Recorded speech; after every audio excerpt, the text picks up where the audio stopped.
Hello and welcome to 360 Gamercast, episode 740 for Tuesday, the 15th of July, 2025. I'm your host, Mark Webb, gamertag, Pearson ID, Steam ID, Webby360G, and joining me today is... Bulgaria flu, it's Nick. And since I switched. Well, I'm glad to hear you had a nice holiday, Nick. Oh, it was great. I thought I'd bring something back with me, so Bulgaria flu. Lovely. So this will be the last week I'm on the podcast because I will die this week. Nice. Well, me and Darren held down the fort last week. We had an epic episode, almost 3 hours long, actually. Yeah, I watched some of the VOD. Nice. Because that's how good my holiday was. I watched 3 hours of one view of VODs. Good time, mate. Because, as usual, I went to the beach and I came back looking like a lobster. Yeah, sounds about right. So I was hunched over in the room, listening to your podcast, trying to put an entire bottle of After Sun on everything. Fair dues, mate. Fair dues. You need to wear that factor 50 and spread it all over yourself every half an hour. Oh, I had a good one. I think it was 30, which was great. Yeah. But then I found out that there's an expiration date on those, and I bought that for my holiday in Turkey in 2017. Oh, jeez. So That should be fine. I thought it would be fine. It turns out I just put cooking oil on myself instead. Nice. And my household's full of medication that's 10, 15 years old, sometimes even older. But then it just gives it a good kick, doesn't it? Indeed. Too right, mate. So before we start, just a big shout out to Cutty, who's listening live on Twitch. Hello, Cutty. Hope you're doing well, mate. Thank you for keeping me company in the music at the beginning. And a big shout out to our all-access patrons, John Smith and Philip Thompson. Hello, and thank you for subscribing. Awesome. Cool. Right, so... Oh, Nick Fights has just subscribed. Thank you, Nick. Just reminded him. Yeah, I'm just sick of adverts.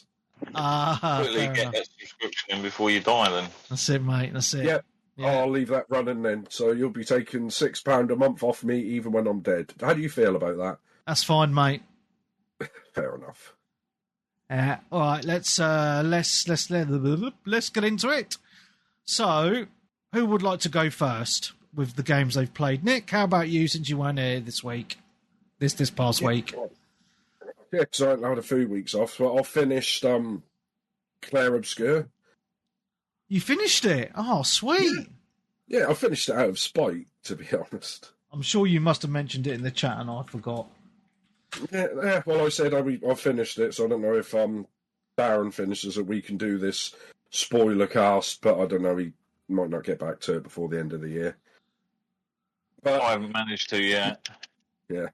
Darren finish a game? Goodness me. but he counters not finishing by buying them all. I know, mate. Yeah, I know. So that's the difference.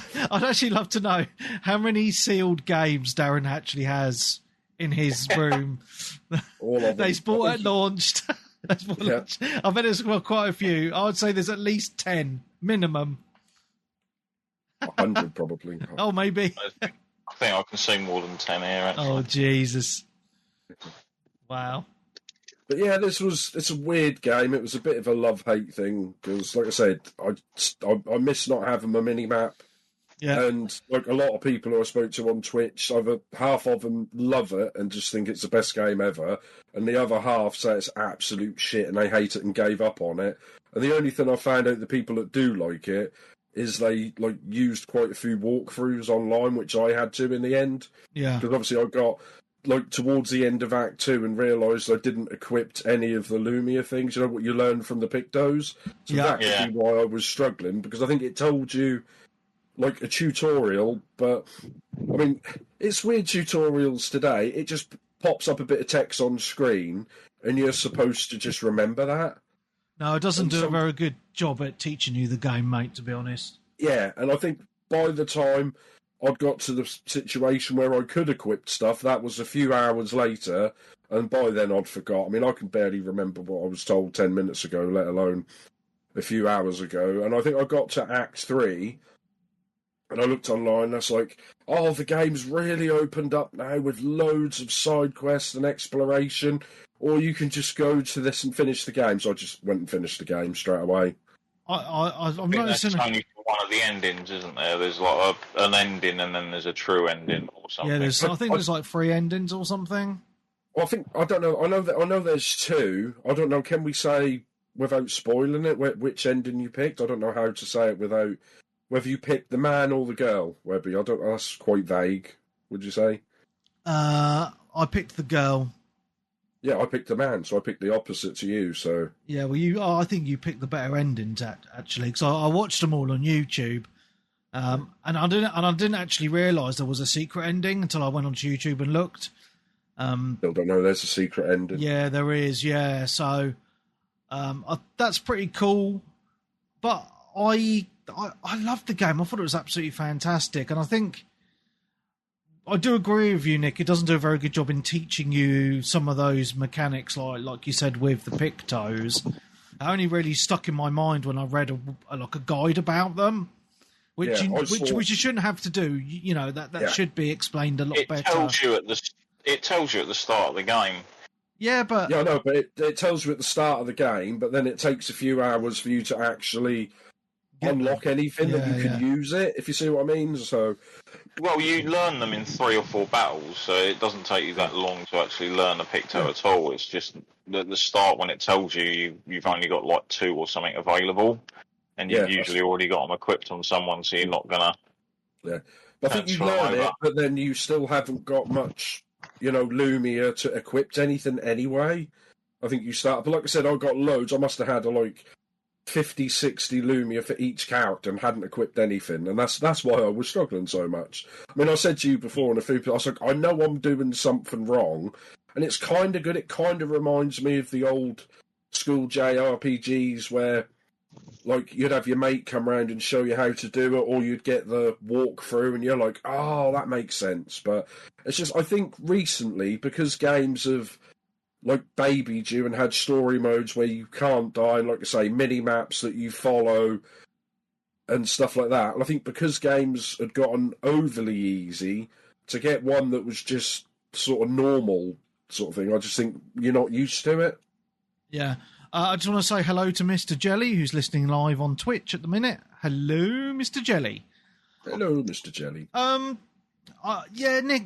See, a lot of modern games, they do baby you through with the mini maps and kind of funnel you through, and that's what I liked about this, because it's very old school.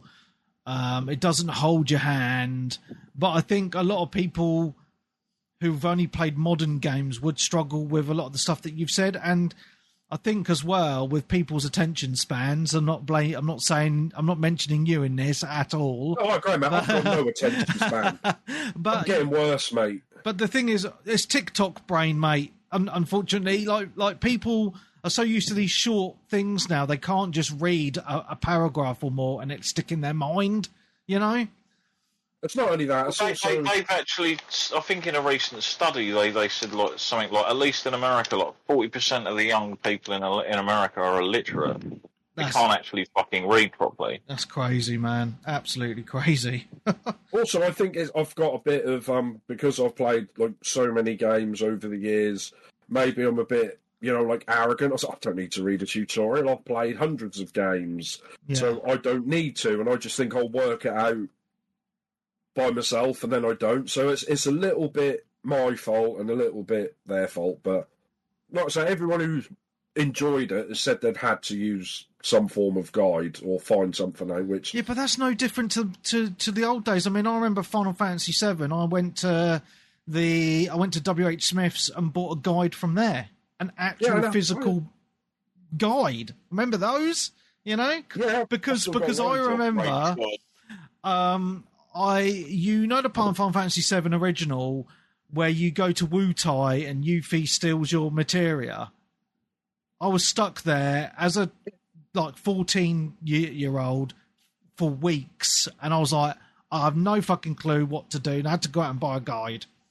Yeah. I would have been raging at that age, You can completely miss the whole Wutai stuff, though, can't you? Yes, you can. Well, I didn't know that at the time, right? Yeah, I mean, she nicks all your materia and pisses off. If you don't know to go to that area, which I wouldn't say it's stupidly difficult to find, but you kind of have to go off the path to get that. So if you don't know that, you can just try and complete the rest of the game with no materia, which is quite difficult.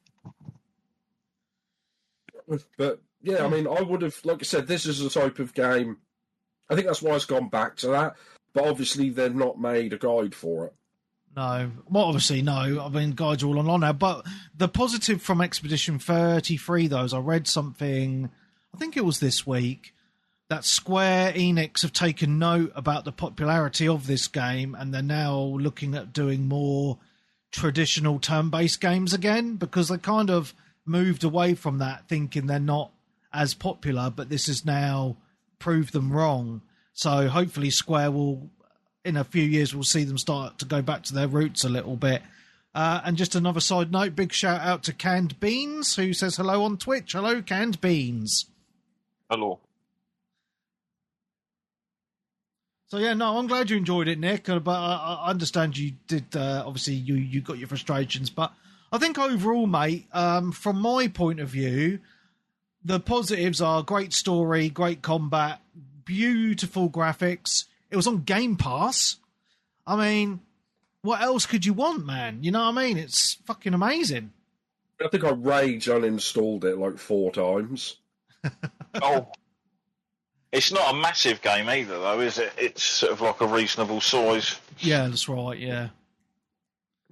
Yeah, sorry, I'm a bit sneezy. I keep trying to mute it, but I'm trying. That's good, That's mate. all right. Nice. I'm glad you enjoyed it, Nick. Yeah, I will never play it again. Wow. And then until the sequel comes out, and then you'll 100% buy that day one. Yeah, and I'll know to play the entire game with a walkthrough. You know there won't be a sequel to this. It has pretty much a very definitive ending. That's all I'm going to say. I think, mate, possibly they'll bring out the next game. I think it will. Well, I obviously don't know how it ends, but does it close off the other group of people? I'm not going to say anything. Depending on the end, and it could close off everything. Yeah. Oh, right. Well, as in, yeah, but obviously this is technically spoilery thing. 2 factions of people, isn't it? Well, with abilities. I don't want to spoil it. This game takes place doing one of them, but then you've also got other people that can do other stuff with something else. So you need to finish it, mate. So we can talk about it. Because the story's going to go mental. It's amazing, absolutely amazing. Yeah. Yeah, but I just think I wouldn't surprise me if the next game will be Claire Obscure, something completely different, if you know what I mean. So the Final Fantasy and their game will be a Claire Obscure something. Yeah, it won't be Claire Obscure. Yeah. Well, I don't know. That's what I'm saying. Maybe they'll pick that, or it'll just be. It'll be a different name because Claire Obscure is a terminology used in painting to do with light and dark. Which makes perfect sense. Well, it does in this game. Yeah. So I was just literally like, it's all like when I used to say before, like everything about this game was like almost meticulously crafted, literally down to the naming and everything. Yeah, it's fantastic. Oh. Right, can we? Let's talk about someone else then. Darren, do you want me to go next? Yeah, you can go next because I've got a lot to talk about. Yeah, right. So obviously, you do know I've not been gaming loads recently, but I've kind of found my mojo again this past week, and I've gone back to a game that I absolutely adore. I've put over 300 hours into this game now. Hadn't played it for a little while, but I'm back, and that game is Arma Reforger. Oh, mate, I tell you what, I hadn't played it for a while. But I just thought to myself the other night, no one else is online with me. I'm just going to jump on, have some games. And I ended up spending about 4 hours just playing. Like I was in one game for 4 hours. I was like, I'm going to stay. I'll see if I can stay until it ends. Because, you know, these games can last a long time or sometimes very quick. And I was just like, man, it was like coming home again. It really was. Because, seriously, like I looked at my Steam library and I don't think I'd played it for nearly a month. Did this come out? Yeah, it's out now, mate, isn't it? Yeah. No, so when did it come out? Whoa. It's been an early access for a couple of years, I believe. And then I think... But when did you obviously start talking about it? Was it this year or last year? Yeah, I bought it in January. Oh, so it was this year. So I'm not losing my mind because it felt like a while ago. Yeah, it's been a while since I've talked about it because I hadn't played it. And then there was a few weeks where I had played it, but I didn't want to talk about it because I talked about it to death. But no, I did have a lot of good times on this with canned beans, actually. Not this week, but, in the past when I was playing it a lot beforehand and we had a lot of good times. This time it was me on my own, and I actually had a really good game on it, actually, because the thing that I kind of forgot about this game is just how social it actually is, because I've talked about this before, you've got your platoon chat, and then you've got the whole team. There's a radio button for the whole team of like 64 players on the team. Then you got your squad chat as well. Then you got your proximity chat. So I was just going around on my own on the big map, and it's so weird going back to it because obviously I've played it for so many hours, and I've said this before. It's got you've got a map, but you can't see where you are on the map. So when you're learning the game, and obviously I still use it now, you have a map and a compass, and you got to kind of figure out where you are from landmarks and stuff.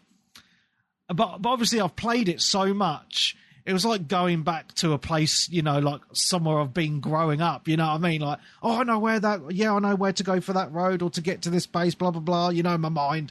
And I was going along and I was doing my supply runs and shooting the fuck out of enemies. I did really well. And then but they've updated it, so they've changed it. So beforehand, you could, because as you play through the game on that server, you rank up. And before you could just like use any weapon, any ammo or anything, but now you need to rank up to different ranks like corporal and all this shit to acquire different weapons and scopes and stuff like that. Even to allow you to build certain things, so you can't build like a helipad, for example, on a base until you're a certain level. So I was playing. Personally sound slightly better because obviously you are going to get certain people that will just basically grab the best sniper rifle, go up and hide and just pick everyone off. Well, it's not just that, it uses more resources as well. So each base has a certain amount of resources, and basically you get people in trucks who do supply runs, and they bring supplies to the base, and then that gives the base supplies, and those supplies get used up when you build other buildings. You put AI down to defend the base, people taking guns on different, attachments, stuff like that uses the resources. But another good update they've done to it is when you're doing the supply runs, your trucks hold like 4 times the amount of resources that they did before. So you're not constantly doing a back and forth for very little reward. If you're doing the supply runs, you can supply the base with a lot more stuff, so that's really cool. So I was doing that, taking bases, etc., ranking up, and then I got to quite a high level, and I took this airfield, and I built a helipad, and I built a helicopter, and I noticed there was this random person I could see on the map, because you can see on the map the people that are the head of each squad. So the squad leader of each squad you can see on the map, but they can't see themselves, right? So I saw this random this guy on his own at one part on this opposite part of the map. So I was like, I'm going to go and just fly over there and say hello in the helicopter. And where's the Discord? I'll show you. It was quite funny because it's just typical. This is someone on your team, right? It wasn't like a... This was me. Yeah, so this is me. So I'm like, right, I'm in the helicopter, right? And I'm like, right, all right, mate, how's it going? Yeah, I'm going to land and come and get you. So I'm like, landing. Here we go. I'm landing. Yeah, I'm picking a spot. And then it's just typical Arma. because the land isn't flat. It's quite like where I'm trying to land. It's quite sloped, and I forget to put the brakes on, so you can see my helicopter's just sliding backwards, and then the blades break, and then my helicopter just crashes. I don't die. I get out the chopper, and then the person I was going to pick up, we were just chatting shit and having a laugh about it. And then they're just like, "Oh, let's just get in my Jeep and go and take the next base." So it's just a typical Arma thing, because people don't get annoyed. Like, people very rarely, from my experience, like, get pissed off or annoyed at stuff like that. It's just, you just find it kind of funny, if that makes sense. So because the game engine. Right. Because the game engine it is decent, but it's not the best. Needs tuning. Yeah, so you can get a lot of weird shit happen like that, which people are just like, "Oh, that's Arma for you." But no, I'm still loving it. I still think it's great. As I say, I'd love to get on with more people in the community again, but the problem is, and I know it's on me. A lot of evenings recently, I've just been too hot or not in the mood for gaming, so I've just been chilling out and watching movies. So I've really been mainly playing stuff like this kind of on a weekend or kind of late afternoon. So yeah, I've not been doing much evening gaming. But no, this is such a great game, and it is on Xbox and PlayStation, full cross-play as well, which is fantastic. So if you haven't picked it up, pick it up. I'm more than happy to show people the ropes. I'll even let you drive, and I'll be your navigator. How's that? Good fun times. So yeah, that's Arma Reforger. Still a great game. Probably one of the best multiplayer games that's come out in a generation, I would say, because it's just so different to everything else out there, and it's just so much fun. And because the engine, as I say, is quite janky, it makes for some very comical moments. So yeah, great game. Looking forward to playing it some more. And over to you, Darren. I haven't had a great amount. Well, I've had time to game this week, but the weather's been shit, so I haven't felt like it. Especially not when one of my machines actually sounds almost like a jet engine when I turn it on nowadays, especially in the heat. And good old Xbox, because you can't get at the fan to fucking clean it. Because they really designed that system really well. Yeah. Well, you'd have thought they'd have had that top bit be able to pop off, but it's built in, isn't it? So you can't actually do it unless you get like a special fan or whatever to get in there. Because like I told you, the last time I looked at it, it was like pure white, covered in dust. Yeah. So what I've got for my PC, which I would use on my consoles, is like before I bought this, I used the compressed air cans, but I've actually bought like a little. Blow it inside, wouldn't it? It'll pop out. It'll pop out as well, mate. Trust me. But I've got like an actual like electric, air blower thing. Fucking awesome. Seriously. It's going to have to be something I'll look into, because it's getting quite horrendous. Because your only other option is to take it apart. Buy a new console. No, take your console apart and clean it. Buy a new console. Oh, Jesus. Well, listen, I was saying that, right? Get a 2 terabyte version or something, and at least I'll get an extra terabyte out of the fucking thing. Well, I was quite surprised today, right? So on it and stuck it out. So today I went out to the shops because I was bored and I wanted to do something. And Sports Direct, I went in there because I got a game in there, and I was like, I looked at the Xbox 360. God, I'm going back in time in my brain. The Xbox Series X, right? When did the price increase on that? 500 quid. It is in there. Well, yeah, I did hear they were bumping them up, weren't they? It was last year, wasn't it? That news dropped. But is that the one the one I've got, or is that the 2 terabyte version? Standard. I took a picture. I put it in Discord.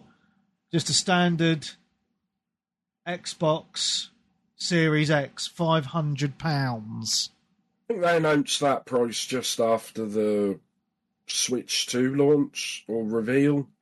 if you know what I mean, where they revealed the price and everything, so they put their prices up.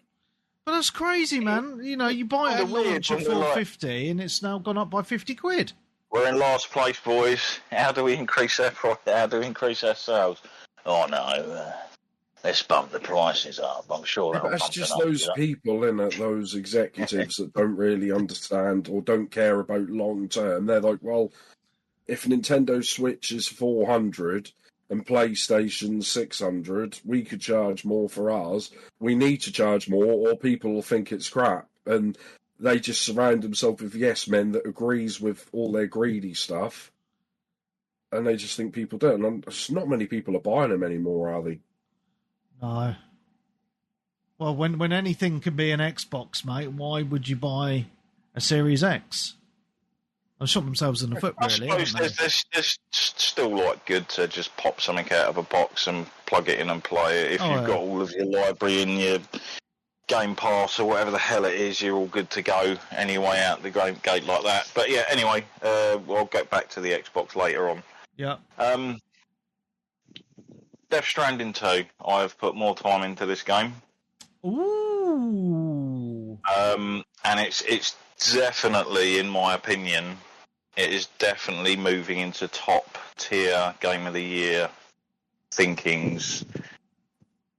Yeah. Going forward, yeah. Wow.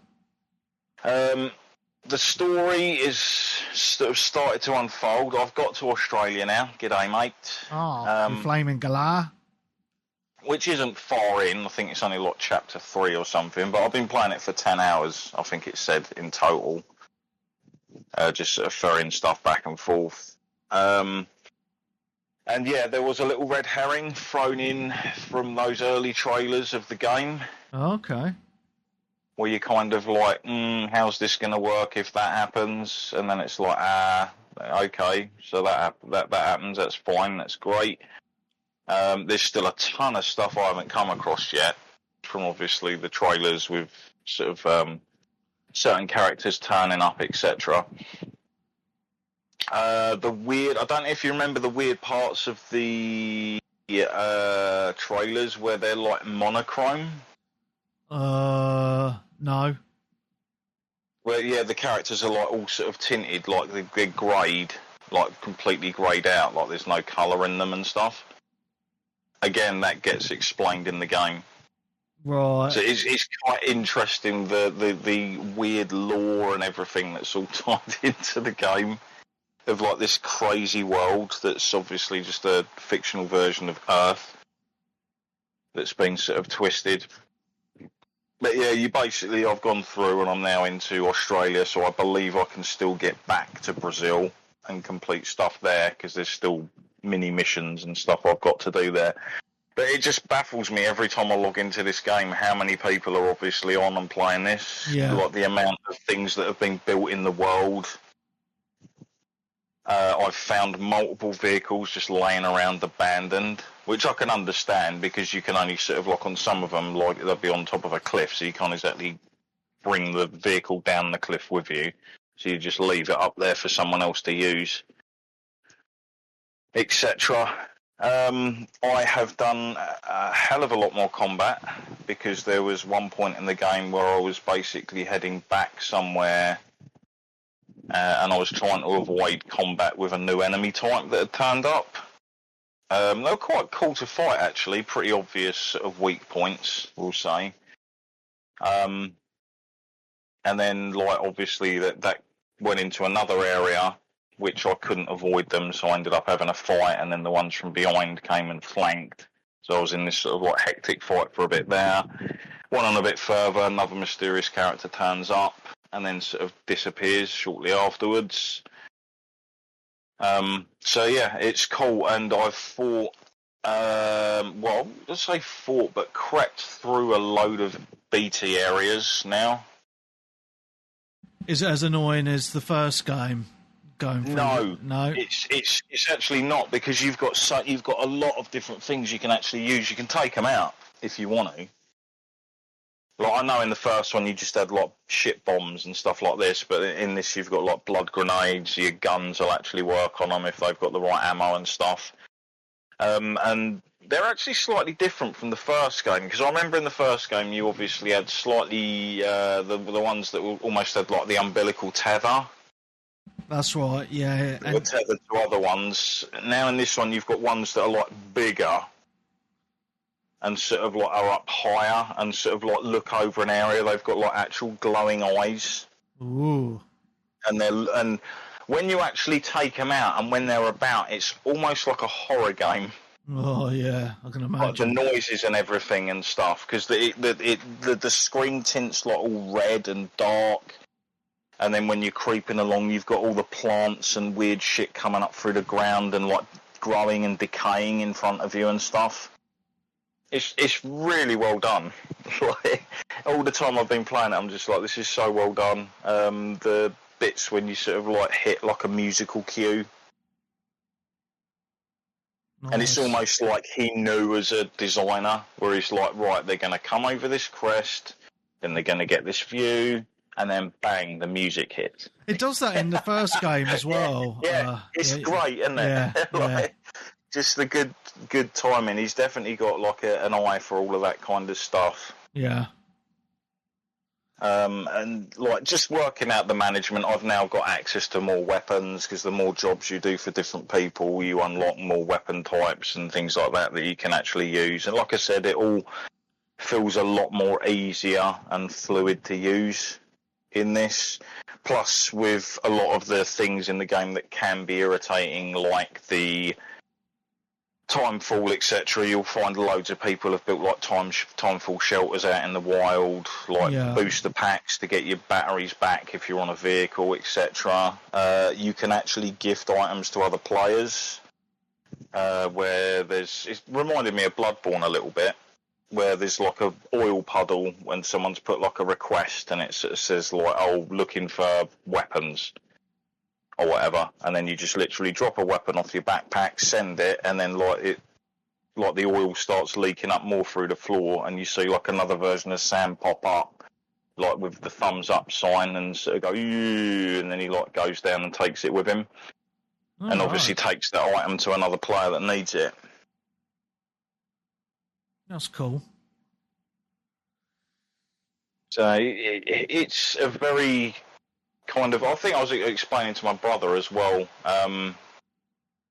it is good that you've actually got someone out there trying to make a slightly different game, or trying to take a game of that sort of genre and take it in a slightly different direction, rather than it just being like another third-person action hack and slash or shooter game. Well, what's quite interesting about it is I've been playing the original. I'm on chapter 6 now. I really want to go back to the original from after playing this, because obviously some of the story, a lot of the story is continuing over, but I still think I'll enjoy the story going back, because he's getting flashes all the time of like either things from the first game or like new things occurring in this one.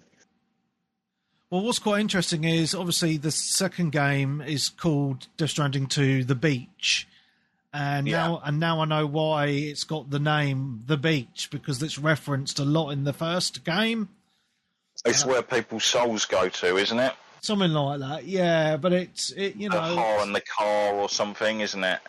Yeah, but it's I'm actually, now I've gotten more into the original. I'm actually, apart from the annoyance of the black shit on the floor, I'm actually really enjoying it, just because the story is so good, even though I will say it's really hard to follow. Like sometimes like there's a cutscene and I'm like, what the fuck is going on? So as an example, right, and I forget the actor's name, but there's Norman another Reedus?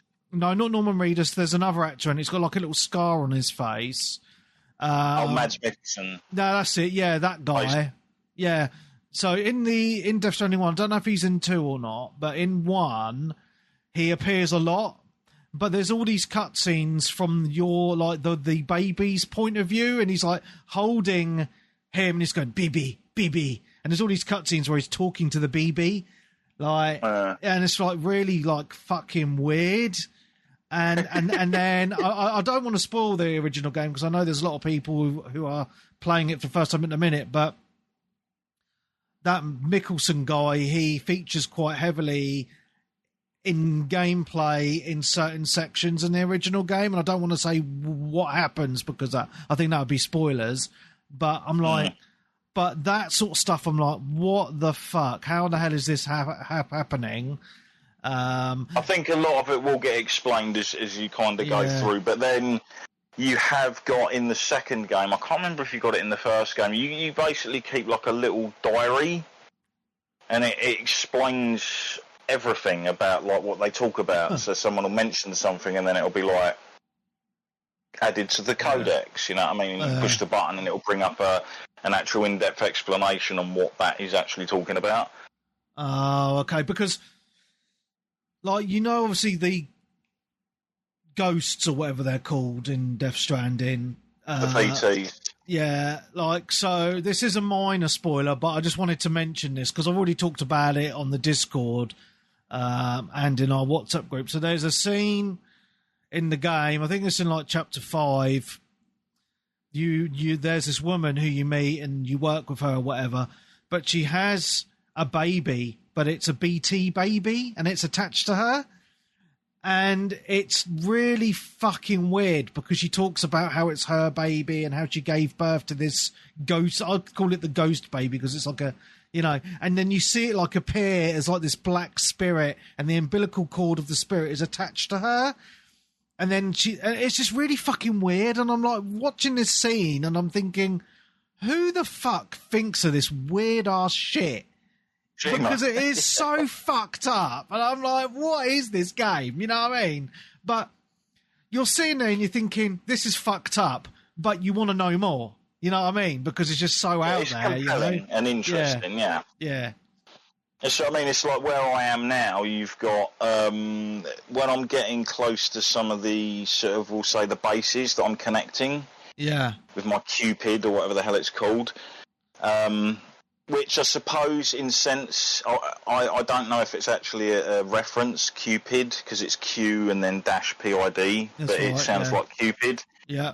Who was the little thing that sent love around, didn't he? Basically, like messenger of love kind of type of thing. And you're connecting people, so that's probably got like a double meaning. But while I'm going to those places, when I'm getting close to certain areas, I've got my ship now. And as I'm getting close to the areas, it does like the horn sound, like from the trailers, almost like it's Close Encounters type of thing as well. Yeah. And it's like hovering there, so I've got the choice to then go into the ship to do stuff as well. I've had the doll guy for a while as well, that you can actually, like, you can throw him, and he does, like, recon from the air, like hovers and does some, like, reconnaissance and marks things. Oh, nice.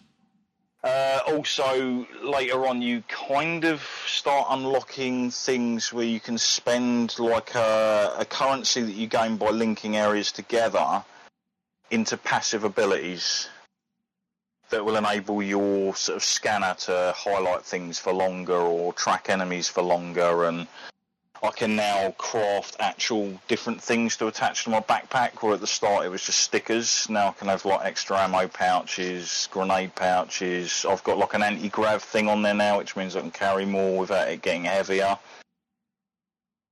Nice. And like a back plate as well, so if people start shooting at me from behind, it protects the luggage a little bit. Oh, fantastic. By soaking up some of the damage and that. So yeah, I'm just really enjoying it, but I think it's still going to be a game that you kind of only want to play for a few hours at a time and then come out of. Yeah. Because it is sort of like you think to yourself, right, if I do this run there, I can go up to there, I can deliver that to them, see what they want, see if they've got any extra quests, get that, and then work my way back down there, deliver that, and then job done. I can switch to something else. Yeah.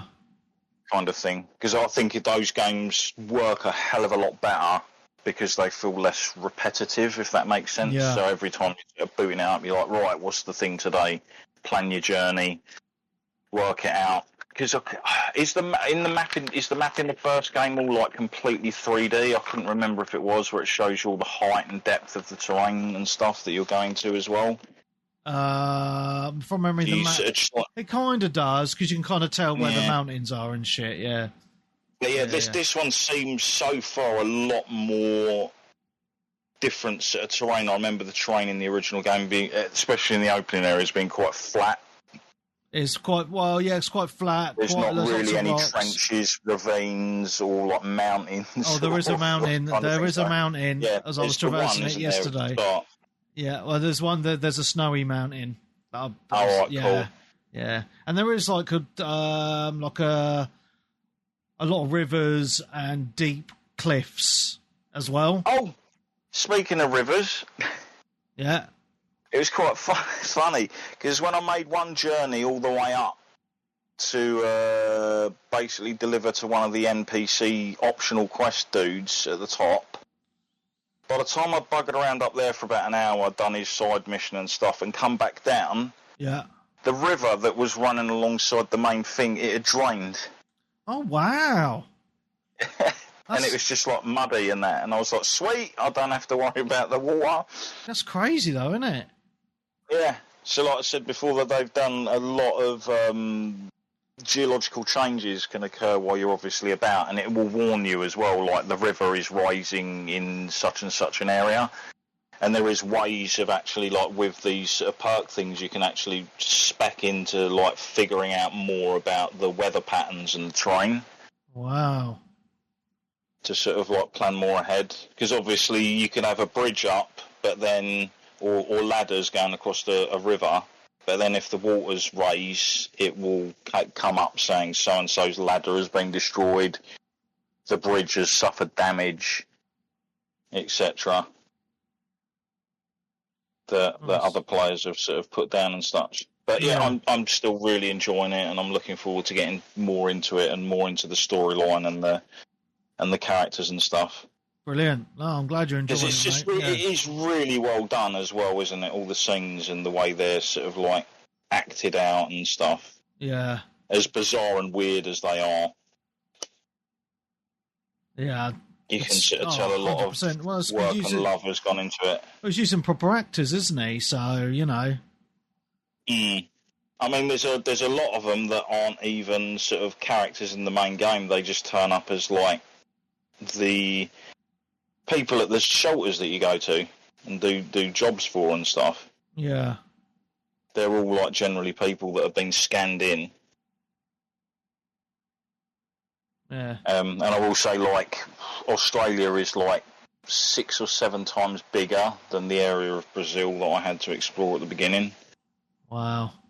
And that still had a few areas, and there's a lot of areas, I think, even in Brazil, that I still need to go back to and put onto their, I can't remember what the bloody thing's called, the network or whatever it is that connects everything. Yeah. Because it's sort of, you've only got access to obviously building structures and things like that when you're in an area that's connected to the network. Yeah. Yeah, that's right, yeah. What's it fucking called now? Now I'm having a brain fart now. But yeah, I did actually think the other day, you know, last week you were sort of saying, it was kind of weird that obviously Helldivers 2, a Sony Studios game, is on Xbox, or coming to Xbox. Death Stranding's on Xbox, isn't it, now? That was the first one, I think, wasn't it? Oh, was it? As well as, I suppose, you could also add MLB The Show. Yeah, well, they were forced to do that. Was going to lose their licence. But yeah, Death Stranding, the first one, came to Xbox like for a really good price. I think it was like last year. Oh, right, okay. And it runs just as good on the Xbox as it does on PS5 and stuff, so they didn't scrimp on any of that either. So Xbox players will still get to play it and experience the first game. I've never played the first game to the point of all the cool-looking shit from the trailers that have you got there yet? Like the sort of like hellish sort of World War II type stuff. Yeah, yes. No, well, this is what I was going to say. It's weird as fuck, mate. I don't really understand how that happens yet. The weird soldiers and stuff, and the tanks with the meat parts on them and stuff. Yeah. It's fucked. It's fucked, mate. It's fucked. Yeah. Cool. But yeah, moving on anyway. Spent quite a bit of time on that. Yeah, sweet. Glad you enjoyed. Nick, down to you, mate.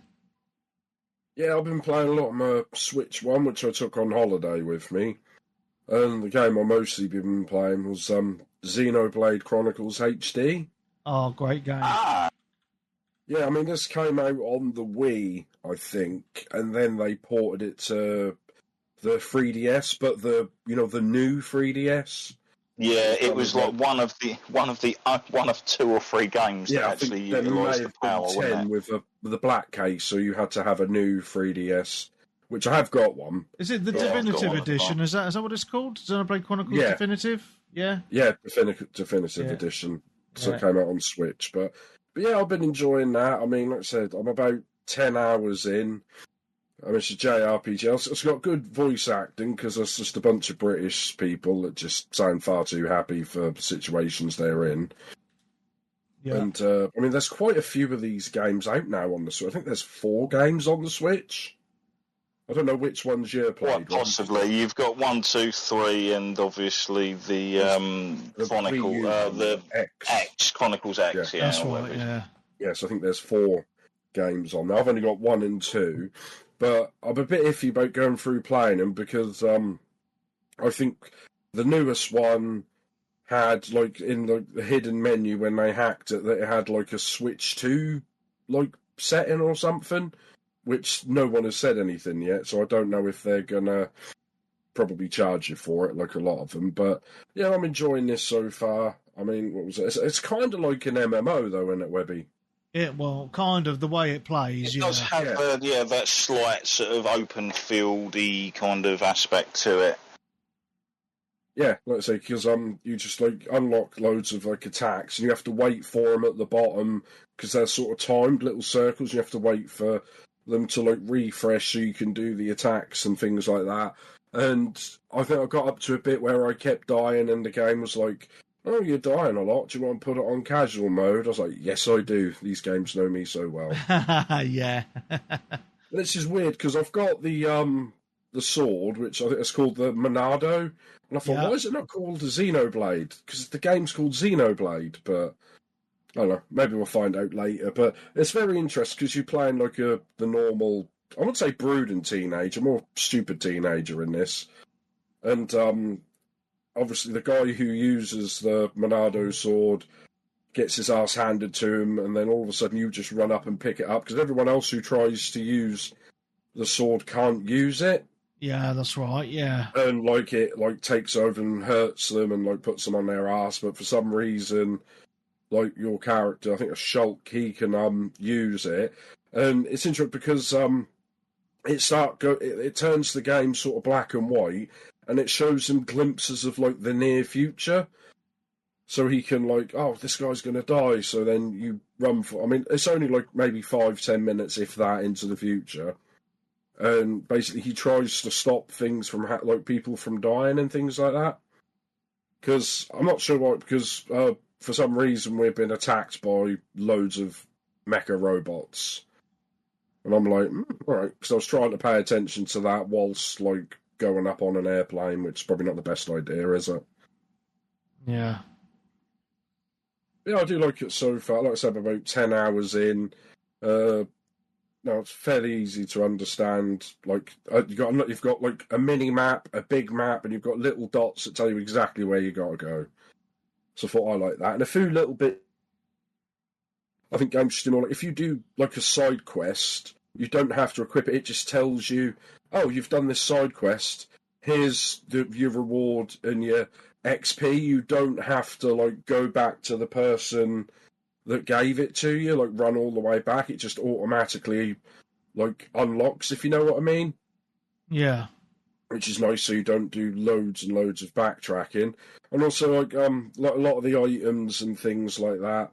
And for some reason, because they said I'd played Xenoblade 2, even though I can't remember doing it, they gave me loads, I think I may have installed it, but they gave me loads of money at the start of the game. That's usually the thing, isn't it? It's like, oh, have you played this before? We've found saved data. You've unlocked the following, and you're like, oh, what is it? And it's like 2 med kits and some money or something. You're like, oh, great. Yeah, but I haven't bought too much stuff because it seems like anything I buy might be a little bit better, and then the stuff I unlock later will be even better than that.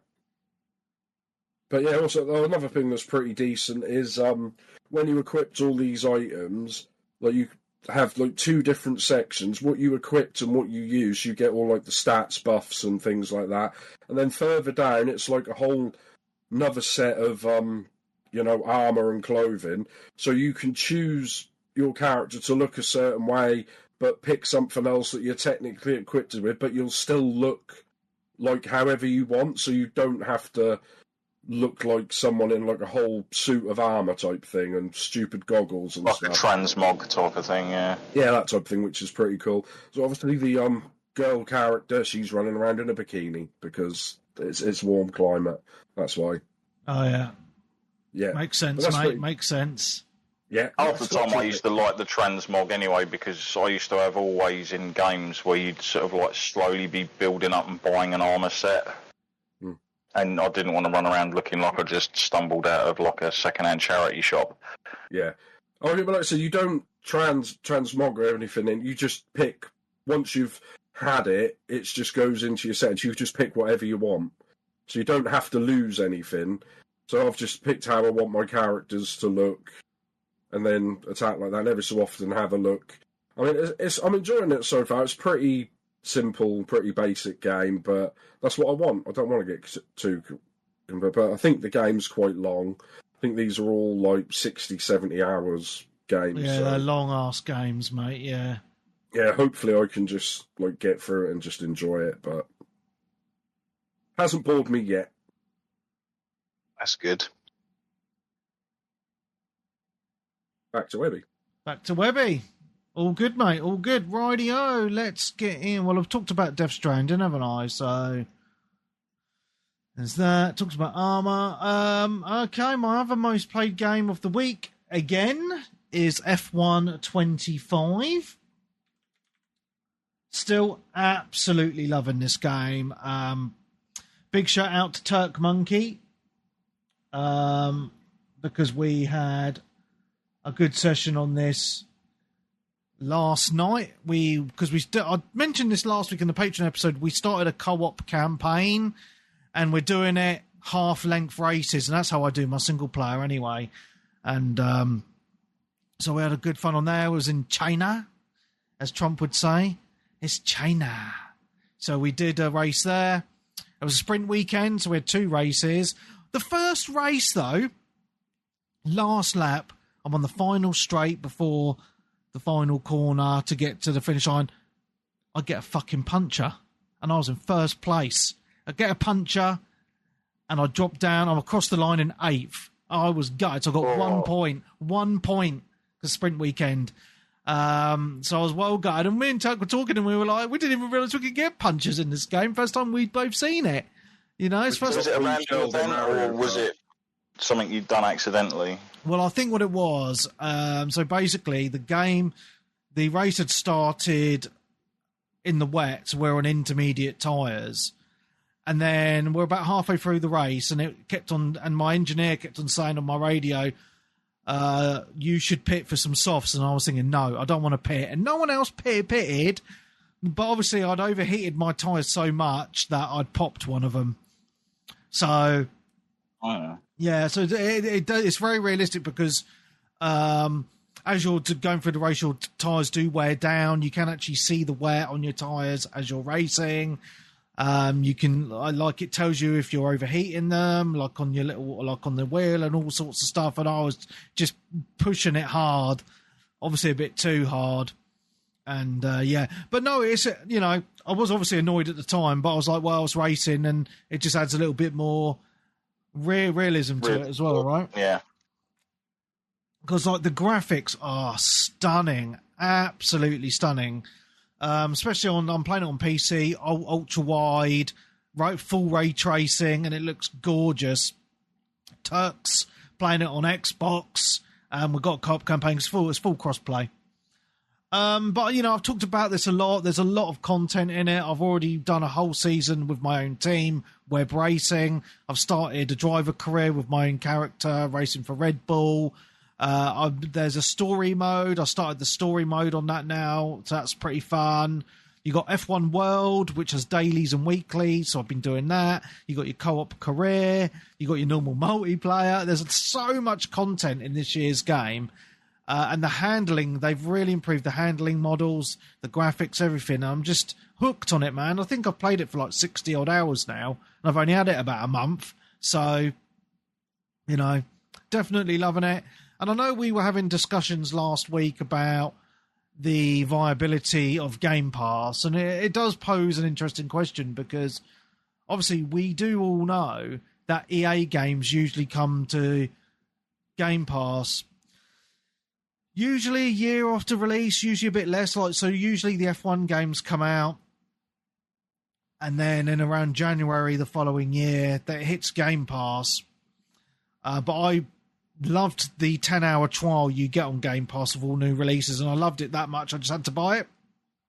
But I know like talking to Frosty, because he loves the F1 games. Well, he loves the racing games, but he said to me, you know, what's the point of me buying this when I can get it on Game Pass in January? So, you know, obviously that model does stop people buying games, so that is kind of another argument about Game Pass, right? Stopping people from buying games at launch. But for me, the product from the trial I played was so good, I was just like, I'm buying it. I want to play it now. I don't want to wait till next year. You know what I mean? So, you know, it has its pros and cons.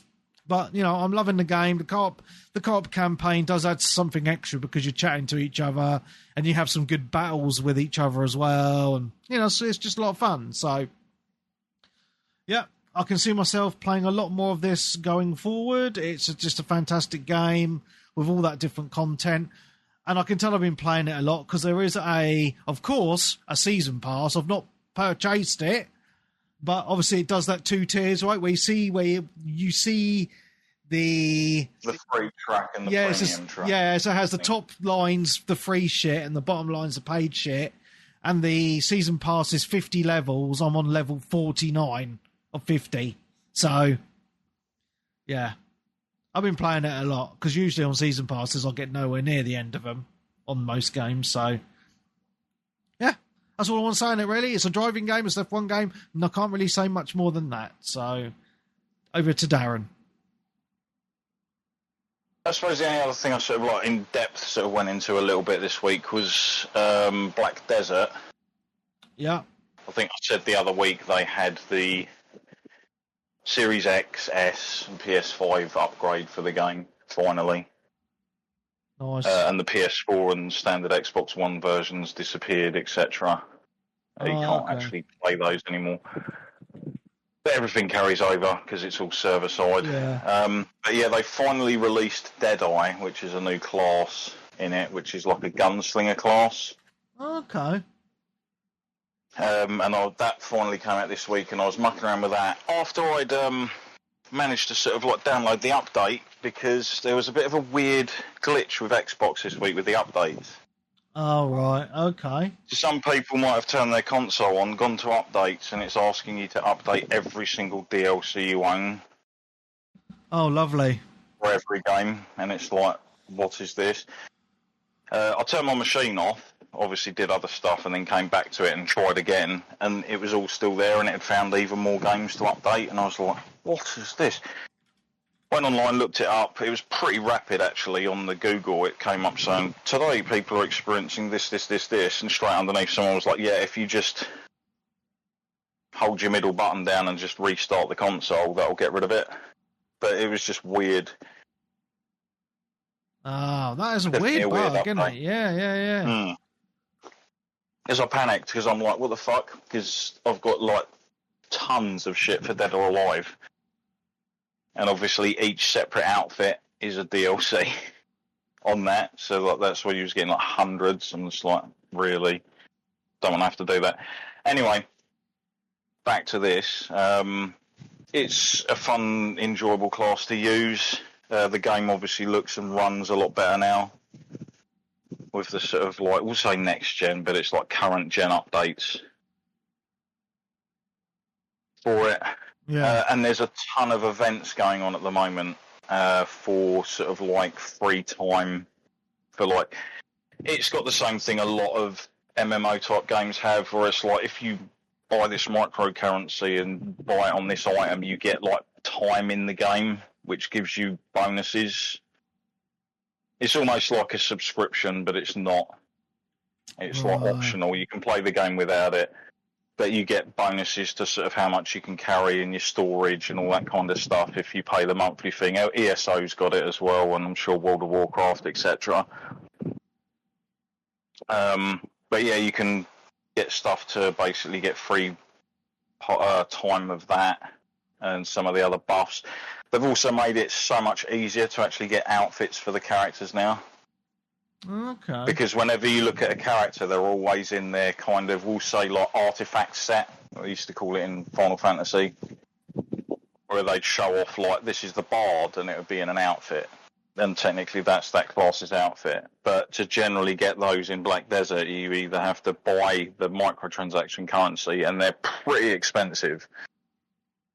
For outfits, they're some of the most expensive, like ranging from like 15 to 20 quid. For like a single outfit skin, and you're like, you what? But yeah, this event you can unlock different versions of them as well to use. So you never. To be honest, the sort of like the look of some of the other armor sets, like the lower armor sets, is still decent enough anyway. Okay. But you kind of want those ones because I would say BDO was one of the first games, at least, to actually have like those premium outfit sets where you're like, yeah, they've put a lot of detail into that. Like all the different sort of attachments and the textures of the cloth and the fabrics and stuff that it's using for the outfits was like pretty damn spot on for then. I mean, the game's probably been going, 10 years now? I think they had their 10-year anniversary. Wow. That's crazy. I think the achievements, yeah, they finally, because when this transferred to the new gen version, there wasn't achievements for it, but there is now. Right. I noticed the other day, like something come up, and they're all completely generally different from the ones that were in the original. But the worst thing is the game, especially on the Xbox, anyway, at least in the achievement screen, it's called Black Desert Series XS Upgrade Install Pack. So that's what the achievements are listed under. That's so dumb. And you're like, why not call it just Black Desert Xbox Series XS? Yeah. Job done. Or Black Desert PS5 version. Or something so like weird. Calling it that long, stupid name that's cheap as shit, and I'm hoping that actually gets changed on the tile at the front end, because it's just got that upgrade pack install like along the top of the tile. Yeah. It's like, just have a normal picture. But yeah, one of the reasons they did it is because apparently the console versions weren't getting a lot of the brand new areas that were being added to the game, because there was a hell of a lot to that game. If you go full on into it, like into all the sort of like open worldy PvP stuff, and there's like sailing in it, ship battles, and you can sail to other continents and stuff with your crews and do all these other bits and bobs to it. Nice. But yeah, they can finally add all of those into the console versions, because they're apparently limited with what they could do with the older ones. Okay, cool. Nice, mate. Yeah. Good times. Nick. Is he still there? I think he's fallen asleep. I wasn't on mute. All right. I was coughing to death. Okay, yeah, so obviously when I got back off holiday, because I had my birthday this week, and I got my present, I got a Ninja Air Fryer. I'm like, this isn't my Nintendo Switch. So, but then my next present was the Nintendo Switch. I'm like, oh, that's better. So yeah, I got my Switch 2, quite happy because, well, I got given to me, didn't have to pay for it, which is nice. Even better, yeah. And yeah, Webby put up what I got. So I got the Switch 2, Mario Kart World, like physical. I didn't get the bundle because they weren't in stock. I got Super Mario Bros. Wonder, and then the Bravely Default game. I think that's the remake of the 3DS game. And I don't know if you'd buy it though, Darren, because it's a game key card. Yeah, I know. I know, but it's on for sale on Amazon now for like 20 quid.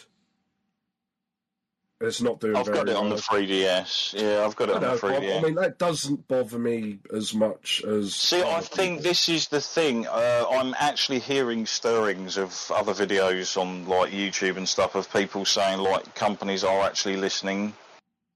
Well, some of them are because obviously they're literally thinking like, hold on, there might be something onto this. Like, yeah, if we're going through the thing of releasing a physical product, people are obviously going to want the physical product. They're not going to want to stick a physical card into something, but to still have to download it from the server onto the system. I mean, for the extra £1 or whatever it costs for them to have a 64 gig card over these game key cards, why wouldn't they just eat the cost of it? They've already put the games up to, some of these games are like 70 quid. So they're happy to bump the price up. Those kind of ones aren't, though. I will say the ones like the Bravely Default and stuff, I'm pretty sure they're sort of roughly in the sort of like £50 range. They weren't like the 70 or whatever that the Nintendo ones would actually charge, like the official branded games. What I'm saying is they're not charging... Nintendo, they're not charging these companies stupid money to have the big cards. They're trying to save peanuts, basically, aren't they? You know, I don't care. You know, we go and buy an SD card. You go up from like 32 gig to 100 gig. You're normally talking a £5, if that. You know what I mean? So I just and this is including profit, tax, you know, things like that, and the company. You know, for them, I just think it's companies trying to force us all digital. I mean, yeah, there's some people, I think they said a lot of these companies have said that the game key card games have sold lower than their lowest expectations, which a lot of them have said. And some of them have said, we're going to look into why that's happened, even though everyone's told them. It's obvious. If they, again, like, do some of these people that make these decisions in top areas listen to what people are saying? No, because I can't. Because amongst like a load of people ranting on either side of that argument, you're still going to have all the people in the middle that are going to dictate what the actual side is. I can't remember who it is. It might be Square. I'm not sure. That one of the companies have come out and said, we think it's sold poorly because people don't want the game key card, so we're going to look into having codes in a box again. Oh, that's even worse. Well, I know, but that's what these companies are like. They're stupid. Because they don't want to sell that. They want us to pay 100 quid digitally for the game, never put it on sale, and just be happy about it. But yeah, good luck with them to trying to force people to do that. But anyway, so I got... Big companies always trying to feed the fire. Well, they just surround themselves with yes men rather than... And it's always the lower down people that seem to suffer on it at these companies. You know, when they don't make the money they want, but... Anyway, yeah, so, yeah, I got the Switch, Mario Kart World, Super Mario Bros. Wonder... Bravely Default, a case, and a Pro Controller too. Nice. I actually like the feel of the Pro Controller too, I will say. Have you got one? Oh. Yeah. I picked it up cheap because I had, I think it was like hit.co.uk or whatever it is. They generally, more often than not, have the cheaper price for the titles, and they're now offering like a reward scheme, and I think I had like enough for a £20 voucher, so I got it with £20 off, and it actually brought it down to a reasonable price, in my opinion. They were just price for a controller is what you want, mate. Coming in and out of stock everywhere, so I actually got one, but I ordered one when I was in Bulgaria, and I got my parents to pick it up from Argos because they were like out of stock everywhere, and Amazon kept saying like, "Oh, we'll have them in 2 days, or we'll have them in September."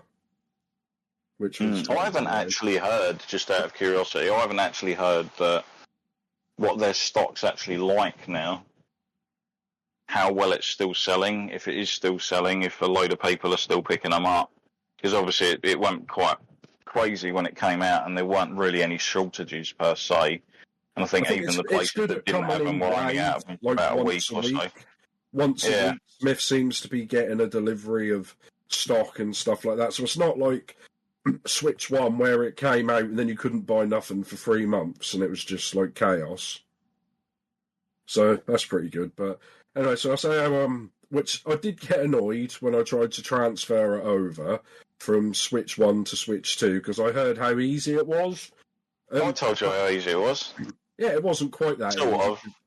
Especially, because I think you said, like, I updated the Switch 1 because I've been playing it, and I put it all, like, next to each other, and it's a bit of a palaver because, like, you log in, but then you have to scan a QR code on your phone to log in on your phone to log in on the system. That was annoying as shit, yeah. Yeah, so I had to do that on... Annoying. I had to do that on both, and then when I hit, like, transfer, it was like, oh, plug in your AC adapter, so I was like...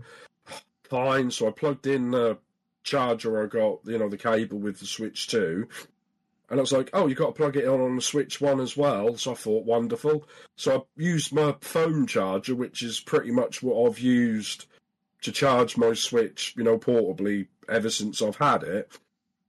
And even though I plugged it in and it was charging it, the transfer didn't recognise that it was charging, if you know what I mean. So I had to, like, take all the dock apart from behind the TV and pull all that cable out, and I had to use that cable, like all the other chargers I've used, and most of those are, like, more powerful than the Switch 1, so I can't see why it wouldn't do it, but it would only transfer with the official Nintendo cable, which was... Oh, I did it wirelessly. No, yeah, but I did it wirelessly. But it wouldn't... When it said transfer, I had to have them both plugged in. Oh, right, no, I was lucky because I think when I turned my Switch on, it was at 100% battery.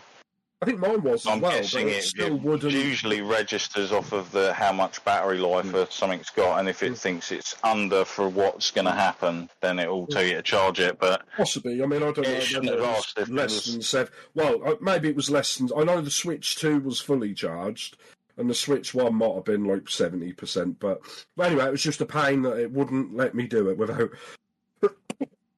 I've had it multiple times on consoles, or it's yeah, so I had to do that. But after that, that was easy enough. Got everything, went over, and then it had to... But the only thing it copied was like all my account and a few game saves, and then it had to download everything. That was what, so I thought, all right, so I'll leave that overnight. I went and selected a few of them because it tried to download every game that was on the Switch 1. Yeah, that was a bit annoying. I'd rather it just says select which games you want to install, but it didn't, so I had to go through each one and like stop them from downloading. But other than that, it went over quite well. The Switch 2, it does feel a lot nicer, the same as the Pro Controller. I don't know what it is. It's like the plastic, even though it's plastic, it kind of feels like that matte rubbery type plastic. And it's a nice bulk as well, isn't it? Yeah, it's like quite yeah. Chunky. And I don't know what it was like the Switch 1. If I played too long with that, I used to sometimes get like pins and needles in my fingers. So I don't know if it was like the curve, like the sharp edges or the curved or something like that, or just at the angle. But I mean, everything works, seemed nice, and I've been told off because I keep disconnecting the Joy-Cons and clipping them back in all the time. Because obviously that was a pain in the arse on Switch 1 that you had to slide them, and so I've just been told, like, you're going to break that. I was like, it was designed to do this. But yeah, it feels quite nice. It doesn't feel like it would fall off or anything like that. There has been some reports of people having like magnet issues, isn't there? I think so. I think it's the one they've put these cases on them with, I think it's called D-Brand. Oh, so they basically, it puts an extra thing over near where the battery is, so it's not as strong. Yeah, well, it puts more bulk on the console and the controllers. So if you hold it from like the edge of one controller, which I don't know why you'd do it, and shake it, that it would fall off and disconnect without pressing the button. So I'm like, but that, like I said, that's third-party stuff in it. So you can't, if you keep buying third-party stuff that's not official, it's not going to work as well as official stuff, is it? No, that's why generally it's third party. And I think there is usually like disclaimers on stuff anyway, because we all remember the old like memory cards used to get free on the front of a magazine. Oh yeah, those really shit ones, that always fail. And then like your mate would be all like, the memory cards died, like all those save files that were on it. Why has this happened? And I'm like, mate, it was free on a magazine. Like it was probably made rather cheaply, and if any of your memory cards are going to have an issue, it was going to be that one. But yeah, so the only thing, like, other than like trying Xenoblade, which I've been played like a few hours on this one because it just went straight. Because I think Xenoblade, the save was on the cart, whereas I think there was about 5 or 6 games I got where it saves to the memory card. I didn't buy another. I don't know if you got one, Darren, but I didn't buy another SD card yet. No, I don't have an SD card at all. No, because I don't like the idea of spending 50 quid on like a 256 gig one at the moment, because it will only put it up to like 500. I'd rather wait a year. I mean, I put one on the Switch 1 because that only came with a 32 gig. I think I put a 128 in that, and for like 7 years, and I never filled it up. You know, whether or not the Switch 2 will have bigger, game files like compared to the old one, I don't know. I doubt it will. Yeah, but I'll just wait a little while for that. Because I mean, I think I put in our WhatsApp group, the money we've spent on like memory cards and stuff. I said to you, like, I spent £130 on a 1 gigabyte PSP card when that came out, like 2005, and I'm like, yeah, I don't want to spend that sort of money on that. But I think you're right. The Pro Controller feels really nice in the hands. I mean, the girlfriend's had a feel, and she prefers that bigger one because she said when you use the smaller one, you can't grip it properly. Like the Joy-Cons, if you use it, because now we've there we go. We've got it back on track. Yeah, because when we use the Pro Controller 1 and the Pro Controller 2, we've got 2 full-size controllers now. Nice. Because you can use the first one, can't you? The original Switch. Yeah, which I knew, but I still it just doesn't have that. Yeah, it didn't have that. I'm not too sure on the weird grey part. What, the off? That's a bizarre choice. Yeah. Sticks. Yeah, and it's on the top as well. Yeah. I don't know, it looks kind of weird, but I think a lot of controllers do that now, don't they? I mean, I never liked on the PS4 controllers how it'd have 2 different shades of colour, like on the top and the bottom. The one thing that will bum me out and it bums me out on every PlayStation controller since the 4, maybe everyone's got the same thing, but you've always got that one little greasy part on your touchpad. Yeah, always seems that you can't get rid of over by the square button. Yeah, where you just generally like touch it, but then you use the other side a fair bit as well. But that never leaves a mark or anything. It's just there. I just think that's where we keep touching it through pressing the square button, don't we? But yeah, possibly, but it's not too bad. Like it's not super near it, so yeah. But it feels nice in the hands, because like I said, it feels like a 360 controller because it's slightly smaller than the last one. And I don't know, because I feel the internet were getting a bit mad because they haven't got, like, Hall Effect sticks or something. But I wouldn't think someone like Nintendo would pay a different company for their parts. They've obviously done theirs. And, I mean, to be fair, Nintendo have always been quite good fixing the old stick drift on the Joy-Cons and stuff like that. I mean, I've never had it, like, personally on any of my stuff, but I don't think they'd use the same technology if it's going to cost them money if they have to keep fixing them. So, it feels quite nice. And like I said, the only real game so far I've been playing is Mario Kart World.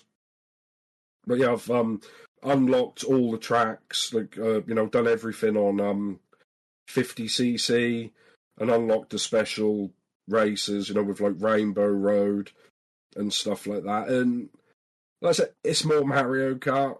I don't know what, they could change too much. And anything like I've noticed when I'm playing, I've had a lot of people saying it doesn't look any better than the Switch 1 version. And that's probably because they're looking at comparison videos on YouTube on their phone as well. So I think there's, like with Mario Kart, there's a lot more going on screen, not just the karts. If you don't like all the scenery, the background and stuff like that. And Rainbow Road was pretty decent. And obviously there's a few things more, like there's 24 races now instead of 12. and things like that. And the only thing I would notice, that you do notice the difference, I don't know if you've done yours, Darren, but when we played Switch 1 on my TV, so I've got a 65-inch 4K, it just looked blurry and horrible.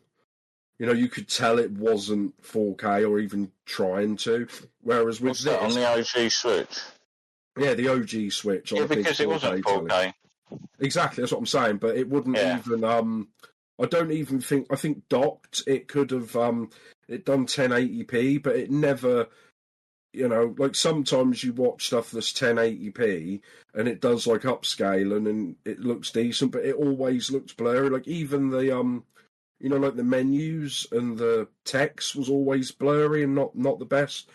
Whereas this, you know, looks really good. So I think if you play your Switch a lot, you know, like on a TV, I think you'd see more of a benefit than handheld only.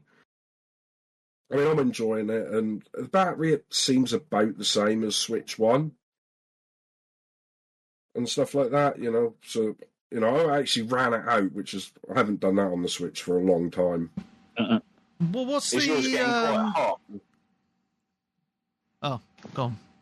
I was about to say, does yours get hot, the actual system itself? Not too bad. I mean, I think that's because it's been really hot just lately. But yeah, it didn't get no more than like the Switch 1. I mean, I don't know if it's getting hotter in the dock, because I've only really played it like today, like on, you know, in the TV mode with the controller, because I want to see what that was like. But yeah, I wouldn't say it got overly hot. What's Mario Kart like then? What's the open world stuff like? Is it an actual like Forza Horizon type open world, or is it just to get to race? It's just to sort of get from race to race, but there are things to do there, like you say, outfits and other things to sort of discover and muck about with. It's just a nice bonus to obviously have that. To be honest, I haven't really worked out how to do that mode yet, because like from the start, and I don't know if you have to have online to get that to work, because I found out I had a little go early, I didn't get much time.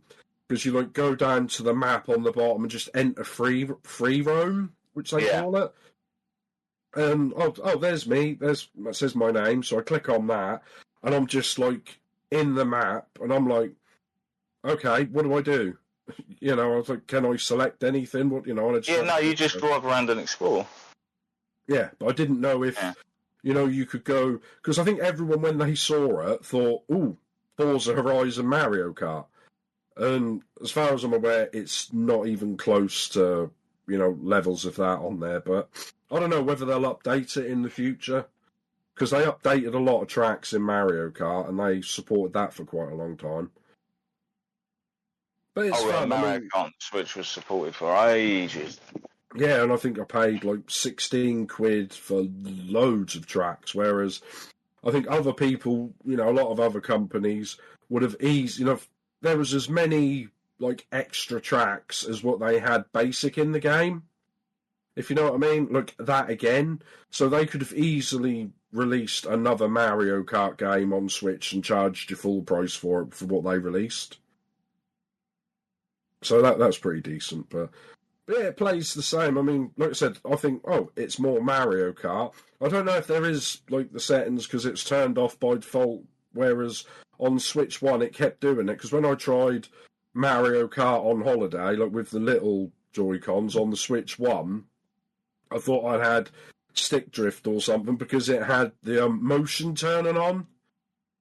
Oh, so right, yeah. So you turn I thought, oh, great, and you can't turn that off until you start like a whole Grand Prix, if you know what I mean. So you have to press the little plus button and go in and turn that stuff off. So I thought, oh, great, I've got to buy new Joy-Cons. It's like the Switch 1 knows it's getting replaced and it's going to start playing up. But I turned that off. But apparently, I don't know how, but girlfriend, she does say that this one seems easier to play than Mario Kart 8. And also, I don't know if there's a lot. I mean, there's a few more items. I think nothing more different. The same as the rubber band, and it's still there. It doesn't seem as bad as Mario Kart 8. It's just annoying when you're off in first place and all you ever get is like a coin and a banana. And I'm like, wonderful. But there's a few. I was like, well, that's just what I wanted: a coin and a banana. And you're coming up to the final straight, and would you look at that? A blue shell, wonderful. But that's always the thing in this game. If you had your banana, you could block it, maybe. Sometimes you can, sometimes you can't. I don't think you can block a blue shell like that, but you've got like the grinding, which so far seems a bit like pointless. You know, it looks cool, and you can like grind on certain bits and things like that, but yeah, I'm enjoying it. I mean, what did we expect? What if they went full on like Mario Gran Turismo, and it was, you know, no one would like it, would they? No. But yeah, I mean, I'm enjoying it. So you're happy with your purchase then? Are you? Well, you obviously you didn't pay for it; you got it as a present. But if you'd paid for it, would you be happy with this? I probably wouldn't have bought it yet, mate. To be honest. Yeah, I mean, I didn't buy the PS5 until, you know, that was a present and stuff like that, because I'd like at least like 3 or 4 games before I'd buy it. Good one out this week. With any luck. I think Donkey Kong's out this week, so I'd probably get that with some leftover birthday money. But yeah, I mean, I'm enjoying it. I mean, you can see, you know, like with the screen, which is a lot nicer and bigger than the first one, even though like Digital Foundry have been given at saying it's worse than the first Switch screen, I'm like, what are you on, you fucking bell ends, just stirring up shit? But it looks, if you put them side by side, it looks a lot nicer. Like the colours are better, the refresh rate seems a lot better and stuff like that. You can see like, you know, like the borders around the screen where they've left room for like, which they will do, like an OLED version at some point, but you know what will come first? That'll be the same as the Switch 1 if they can get away with it. It'll be a couple of years and they'll bring out a Switch 2 Lite, and then another two years or so after that they'll bring out the OLED. And I remember seeing like some of the Facebook groups I'm on for the Switch, and people like, oh, I'm just going to wait for the OLED. Yeah. I'm like, but that could be 4 years. Well, I mean... You know, and then at that point, if you wait 4 years, you think, well, 4 years, well, Switch 3 will be out in 2 years, so I might as well wait for the Switch 3 now. It's just, what's the point of just waiting for everything? Well, to be honest, I'm happy with just a Steam Deck, mate, so... You know. Oh, yeah, that's what I'm saying, mate. But you've got your normal Steam Deck. You haven't run out to buy an OLED Steam Deck, have you? Don't need it, mate. I'm quite happy with what I've got. So that's what I'm saying. So you wouldn't go and buy. I mean, you would probably. I mean, if they bring out a Steam Deck 2 in a couple of years, and yours is getting on a bit, and you think, oh, well, I'll buy the new Steam Deck 2. You wouldn't be like, oh, I'll wait for the OLED. No, that's it. No. You know, plus all the people who says that, oh, I'll wait for the OLED. Like my mate Skins, I mean, you met him down in London, didn't you? He's like, because he's got like the OLED Steam Deck and the OLED Switch, and he's like, oh, I'll wait for the OLED. Oh, what's the point of getting it if it's not an OLED? I'm like, is your TV an OLED? No. So why does that matter? You know, I don't think OLED's that important, to be honest. I mean, it's nice. Don't get me wrong. I've got an OLED monitor, but it's not. You know, I think OLED screens are great. I'm not going to take that away from it, but it doesn't make any other screen technology redundant at all. You know what I mean? But the thing is, though, like I said, if you had like a $2,000 OLED TV and you put that up against like a £500 just normal LCD TV, it would look decent. But if you had like a cheap £500 TV and a cheap like £500 OLED, I think the normal TV would look better. Oh, I mean, I don't know. I mean, I mean, we've always had stuff like that with, you know, screen technology. You know, we've had like LCD versus plasma. Some people would die on the plasma hill, you know, things like that. But I mean, I'm happy with it. I'm going to enjoy playing it, and because you can only really play the Nintendo games on it, can't you? Can't really play those on Steam Deck officially. Not yet. Well, eventually, I think they'll happen. Yeah, we'll see, shall we? Cool. Cheers, Nick. No, that's fantastic, mate. Let's move on. See, time is ticking on slowly. I've played 3 other games. Shall I roll through them, or have you guys played much more? I haven't really played much else apart from the usual just log in, do stuff, come out type of. Yeah, that's me. Yeah. All right. Sweet. Okay, so played more. Oh, excuse me, Dave the Diver. The past few days. On to chapter 6 now, and the story's getting really good because I bought this on a whim because I'd seen a lot of good stuff about this, and I've played it on and off for quite a while, but I put it down for ages, weeks and weeks and weeks, until I decided to play it again yesterday. And, you know, it's not just a pixel game where you dive and catch fish. There's actually a full-on story to this. And it's really cool because later on in the game, you unlock... So you run a sushi restaurant. So, like, there's a whole mini game of preparing the dishes, serving people, pouring them drinks, and serving them food on time, etc., etc. It turns into a bit of a farming game. You get an actual farm where you grow crops that you got to tend, and then you get a fishery, like a fish farm as well. But there's all this extra, like there's all this story of exploring the ocean. There's the sea people under the ocean. There's a lot of missions to do with them, and it's just a cool little chill game that you can just play on and off. You know, and as you progress and you earn money from your sushi restaurant, you upgrade your diving gear, so bigger tank, so you can stay under for longer. You know, and you can dive deeper and stuff like that as well. So, you know, it's a cool little game. I'm exclusively playing it on the Steam Deck as well, because it is, you know, one of those little pixel type games. It's just a fun little game, man, and I'm really enjoying it. I wholeheartedly recommend people give it a bosh. I believe it's on PS Plus as well, for those people that have PlayStation Plus. So, yeah, I just wanted to give it another shout out. I know I've talked about it a lot in the past, but I just wanted to give it another shout out because I've been playing it again, and it is a fantastic game. Another game I want to give a big shout out just very quickly as well is me and my boy did a lot of gaming yesterday. And one game that we played a lot of is a game called Hypercharge Unboxed. Now, I don't know, I've talked about this ages ago. So basically, it's a online... Well, it's not just online, it's co-op. You play... It's a third or first-person shooter, depending on the view you want to take. But you are toys. Just like Toy Story, really, but you control like all the toys you remember as a kid.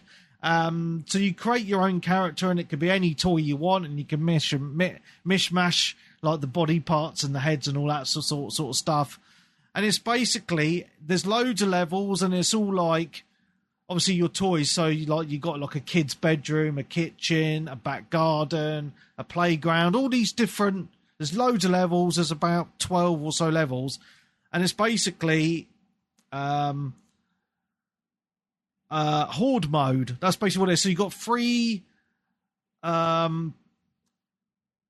things in the map that you got to defend. Hypercores they're called, and basically after every round you gather up money, coins, and you can build defenses around these hypercores, and you can put batteries in them to power the defenses as well. So you can get like turrets and stuff like that. And then it's basically you do the waves, and the final wave is always a big boss battle. But throughout the levels as well, there's all these sub missions to do, like loads of collectibles or secret items. You know, it's just basically just a fun game. It is on PC, Xbox, and PlayStation. It has full cross-play as well, which is fantastic. And it's just a fun game, you know, like very like it reminds me of games I used to play as a kid. You know, it's not serious at all. You play as toys. You can upgrade your weapons in the level, like there's pickups to collect, or there's these little boxes where you can buy upgrades as well with the in-game money that you've picked up in that level. And it's just a lot of fun, man. So Definitely recommend it. It's called Hypercharge Unboxed, and it's a fantastic little game. So just giving that game a little shout out, because I don't think it's very widely known about, to be honest. And the last game I played, and I only played this very briefly because, I don't know, man. I should like these games, but I just get a bit like, meh. Tony Hawk's Pro Skater 3 and 4 came out on Game Pass. Oh, yeah. Oh, it was a Game Pass game, was it, as well? Yeah. I know, it was this week. There's been loads of advertisement for it on YouTube. Like, people have lost their shred. Yeah, so graphically it looks very nice. I did the 2 tutorial, but I did get to a part of the tutorial where I was like, I can't do this move, so I'm just going to quit the tutorial and play the game.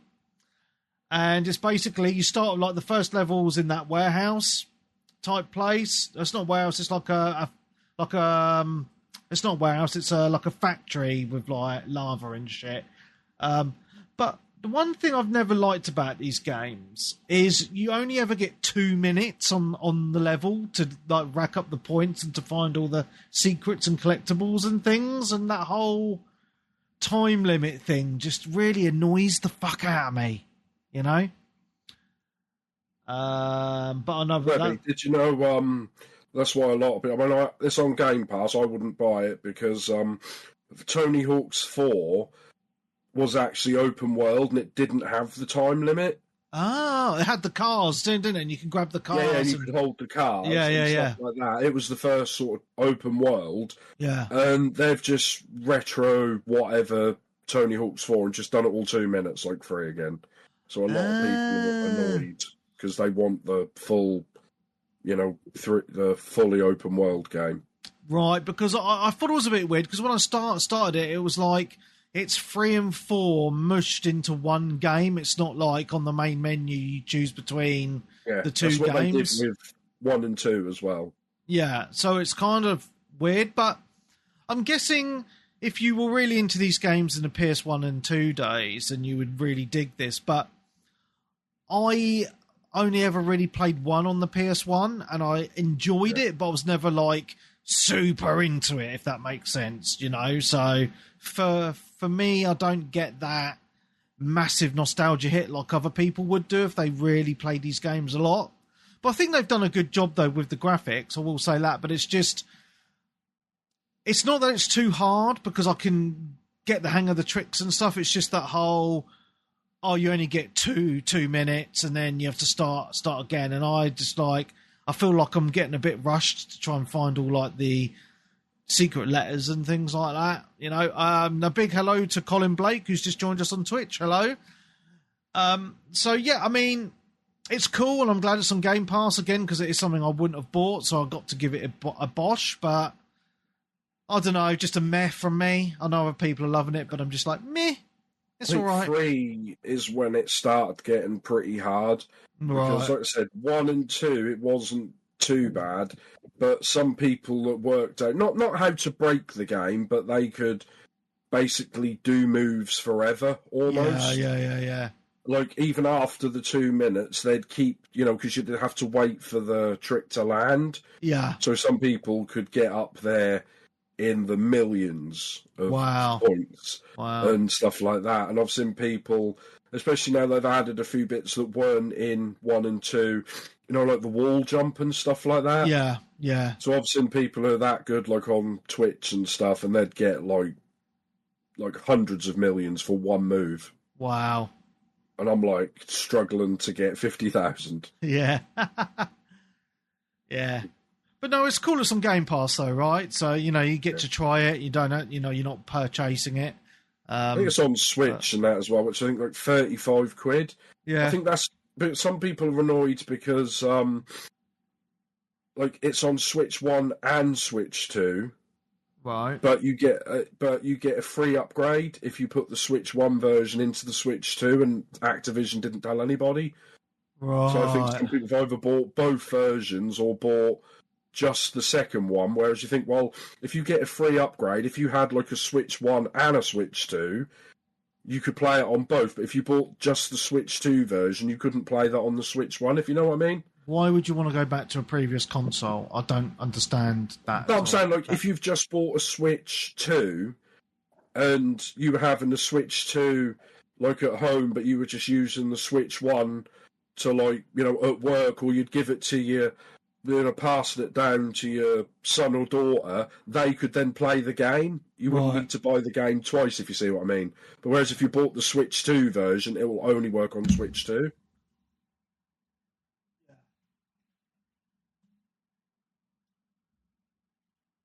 Are you still there, Webby? Yeah, I'm in the background. I'm just. I thought he fell over or disappeared. I was He's done something. I was just plugging him. So basically, I plugged my phone in with the charger cable, but I realised the charger wasn't plugged into the wall. So I was like, "Oh, my phone's nearly dead, and I need to plug it in." So, and that killed your camera. it killed my camera because I'm sitting in my pants. I don't want people to see. I don't want people to see my pants. All right. Depends what pants they are. Well, you never get to know. Nice posh Calvin Kleins, or are they tight? No, I'm not that posh. Anyway, a big shout out to Clarky79 who said hello in the Twitch chat. Hello, Clarky. That's all I've played, guys. Have you guys played anything else, or can I get on to the news? Yeah, news. Right. So, news-wise, let's talk about Switch 2. There's been a little bit of rumblings. Did you see my pictures I sent you in the WhatsApp, Nick? From PC Gamer. I took some pictures from a little article from PC Gamer. Yeah, I read it all and I got bored. Oh, right. So it's basically what you were saying as well, wasn't it? Of basically Nintendo Switch is what Nintendo are trying to ban systems for running modded software, or for like there was one that you sent me where they were banning people for buying second-hand games. Well, basically, what's happened is, even though people are crying that they're entitled to hack the system because there's a loophole in Brazil or something, I was like, well, you're not in Brazil, you're in America or the UK, so that doesn't really count. But basically, if you, like, you know, dump the cartridge onto one of these MIG switches and then try that in a Switch 2, they then know that the game has been hacked as well as the console, so they will ban the serial number on that game. So if these people who are only just making backups of the games that they've got, and they've still got those games on the shelves, they're not buying them, you know, hacking the game, putting it on a MIG switch and selling the game second-hand, which is what they're doing. You know, so if you buy the game second-hand, the game could be banned as well as a console. That's so random, isn't it? Yeah, well, all games have got serial numbers, like all the Switch games has as well. But the only good thing is, I mean, you've got to be careful, but if you buy it, like one of these people, I think they bought it off eBay and one bought them off Facebook Marketplace. And apparently Nintendo aren't too bad if you get on chat with them and say, well, look, I bought this game second hand, what's the problem? And they'd sent them like screenshots of Facebook Marketplace and like screenshots that they'd agreed to buy it, and they unbanned their console. Right, yeah, but you shouldn't have to go through that effort in the first place.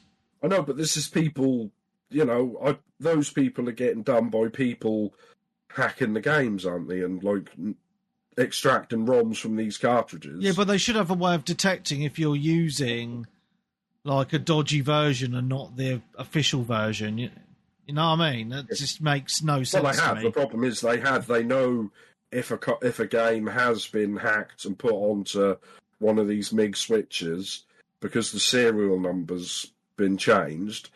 So it's not, you know, that's the problem. You know, a small minority of these people use these, you know, like emulation in these switches, and like everyone else seems to get done. I mean, I've even heard some people, I had a chat with someone, they're like, oh, it's just like Xbox when they wanted to ban all second-hand games. I was like, well, it's not just like that. It's not like that at all, is it? No, that's nothing like that at all. That's fucking stupid. That's what people do just for clicks and things like that. But Even with me, I mean, I was going to try to buy Skyrim off eBay the other day, and even though they wanted like 45 quid, I offered them 20 quid and they didn't want it. Tight asses. But for a minute there, I thought, well, hang on. Can you actually trust buying second-hand games now in case someone has done that? Yeah. That makes you think, though, doesn't it? Yeah. Yeah, it does, mate. Yeah. I don't know, man. I just don't. I think Nintendo are just cunts. I really don't want to buy. Well, I don't think I'm ever going to buy a Switch 2.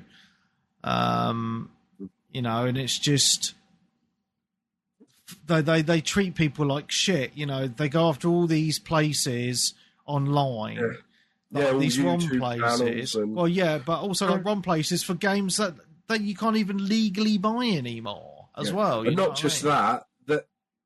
To get Switch 1 games to work on Switch 2 is emulation.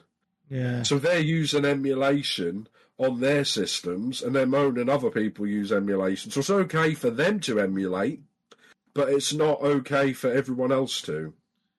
I can't remember who I think it was Nintendo got done. Like they use, I think it was for the mini NES or SNES. The emulator that they used on that was one that was used to run dodgy ROMs, like from like an open source person, like many years before that. I think it was a crappy like RetroArch that they just put their skin over the top. That's right. Yeah. I thought no one would notice. I think the same as PS1 Classic and the Sega Mini was really poor emulation as well. Yeah, it was shite. Yeah. Cool. That's that bit of news. If you are a PlayStation Plus subscriber, you're getting some funky games this month. You're getting Bluey the video game, Risk of Rain 2, Planet Zoo, Banisher's Ghost of New Eden, which Stunty raved about, Abiotic Factor, and Cyberpunk 2077. How cool is that? So I thought that was a pretty cool bit of news there for those people that have PlayStation Plus. Still not very cool because Resident Evil 2 and 3 PS1 classics are not out yet. Oh, diddums. Can't you just get those in the Resident Evil collection? Or is that a different on console, thing altogether? On PC. No, I meant the PlayStation 1 games, they're bringing them out this summer. Like emulation of the PS1 versions. Okay. Yeah, which I think they're going to come on there, but because I already own them from PSP, Vita, and the PS3, when it comes on, if you already own it, you can play it, but you can't unless you've got PlayStation Plus. Oh, right. I think they did that with Dino Crisis earlier this year, or late last year. Ah. Because obviously I've got to play 30-year-old games, haven't I? Well, of course, on your brand new system. Yeah, I've got to play a PS1 game on my PS5. Yeah, too right. Well, speaking of obviously the Switch 2 stuff, there was a surprise demo that came out this week, wasn't there, on it? On the store, a demo for, is it like Wild Hearts S? It's kind of like a weird rebranding of the game, but they've ditched EA as like a partner thing. Oh, right. Which was one of my issues with the game when it initially came out, was the fact that you needed an EA account to log in to do the online. Oh, right. And my EA account was tied to my PlayStation, and I was playing it on the PS5, and it's just like, so it won't log in, it's all register to it. Fantastic. So I'd have ended up having to go out my way to create another account, and I just thought I can't be bothered. So it kind of killed the game a little bit for me there, but they've obviously done this, and the Switch version's actually quite impressive in a way. It runs at, I think some bloke tested it at about 45 FPS, which is kind of like a middle ground, I guess. You know, some games try going for that 40, don't they? So at range, I think Cyberpunk does it docked, doesn't it? It attempts 40. at times. But yeah, the visuals are actually slightly different, or done in a very ever so slightly different style. That they look sort of like quite different side by side per se. But there are sort of certain aspects where the Switch 2 versions actually kind of looks better. It looks like a PS2 game, mate. I'm than the other one now. Where the actual sort of like backgrounds and everything of it are actually like quite in focus, whereas on the PC, Xbox and PlayStation versions, they're kind of a bit more blurred and smoothed. Okay. So I just found that was like quite interesting. But again, I think that's a game key card. It's not going to be a... Meh. So Darren, will you not buy anything if it's a game key card? No, I'll probably just avoid it, mate, on principle. I've got enough to play. This is the thing. I've got more than enough to play. So it's just like, well, if you want to, if you don't want to sell me, buy it. No, not really. They're not selling me a product I want to buy, so why pay for it? Yeah. I mean, do you actually think that they're gonna work this out and just backtrack and just release games normally, or do you think they're gonna double down? It'll just be one of those where I hope the games that come out on, obviously Switch only. Like I think all the first party titles, they said they were going to stick to the game keys. Certain publishers will do, but obviously for those games that are kind of like, if you're out on multiple consoles, then I'll just probably pick up the console version of it rather than the portable. Because I saw a few games, I thought, I wouldn't mind getting that, but it's like £35 digital. But they're in like a 2 for 20 in Argos, like two games for £20, but they're codes in boxes. So I'm like, great, so £20 for 2 games, or £35 for 1 game. But what do I do once I've redeemed the code? Just throw the box away? Keep it on the shelf and pretend. Just open it whenever you want to play the game, but then just leave it open. Plastic. Thing. Yeah. That is, isn't it? They won't give you an instructions book and then they'll do something like that. I just imagine in like 20 years' time, I was like, I remember that game, let me play it. Oh, I'm pretty sure there have been some games in the past as well that sort of came out and you could buy like a collector's edition and it came with like a limited edition steelbook case, but like a code, download code. It's just kind of like, what's the point? I mean, if they just said to people, look, if you want, you can order direct from us. It might take a month, but if you want to pay £10 extra for it completely on the cartridge, you can order it direct from our website and we'll do it. You know, well, this is it. I think you might end up just getting that thing of, like, I've heard rumours as well this week that there's possibly going to be a physical version of Oblivion Remastered available later in the year, like towards like October time. But even these physical versions on disc, because then they know that you have to download the whole game anyway. Yeah, depending on how that's done. But yeah, they might be more companies might be doing that, release it digitally, and then later on just think like, oh, we'll do a physical.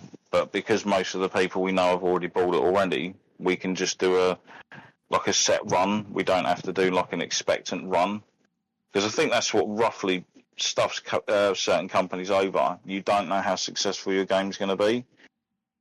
So whereas you get something like Expedition 33, where they ran out of physical copies of that game and had to do a reprint, you'll end up with other companies such as like Sony with Concord, where they've just got copies just sitting on shelves. Yeah, make a good bonfire, mate. We're like E.T. in that you find it in the dump in 100 years or something. Right, let's talk about this, right? The Arkane founder has slammed Game Pass following the cuts. Why is no one talking about the elephant in the room?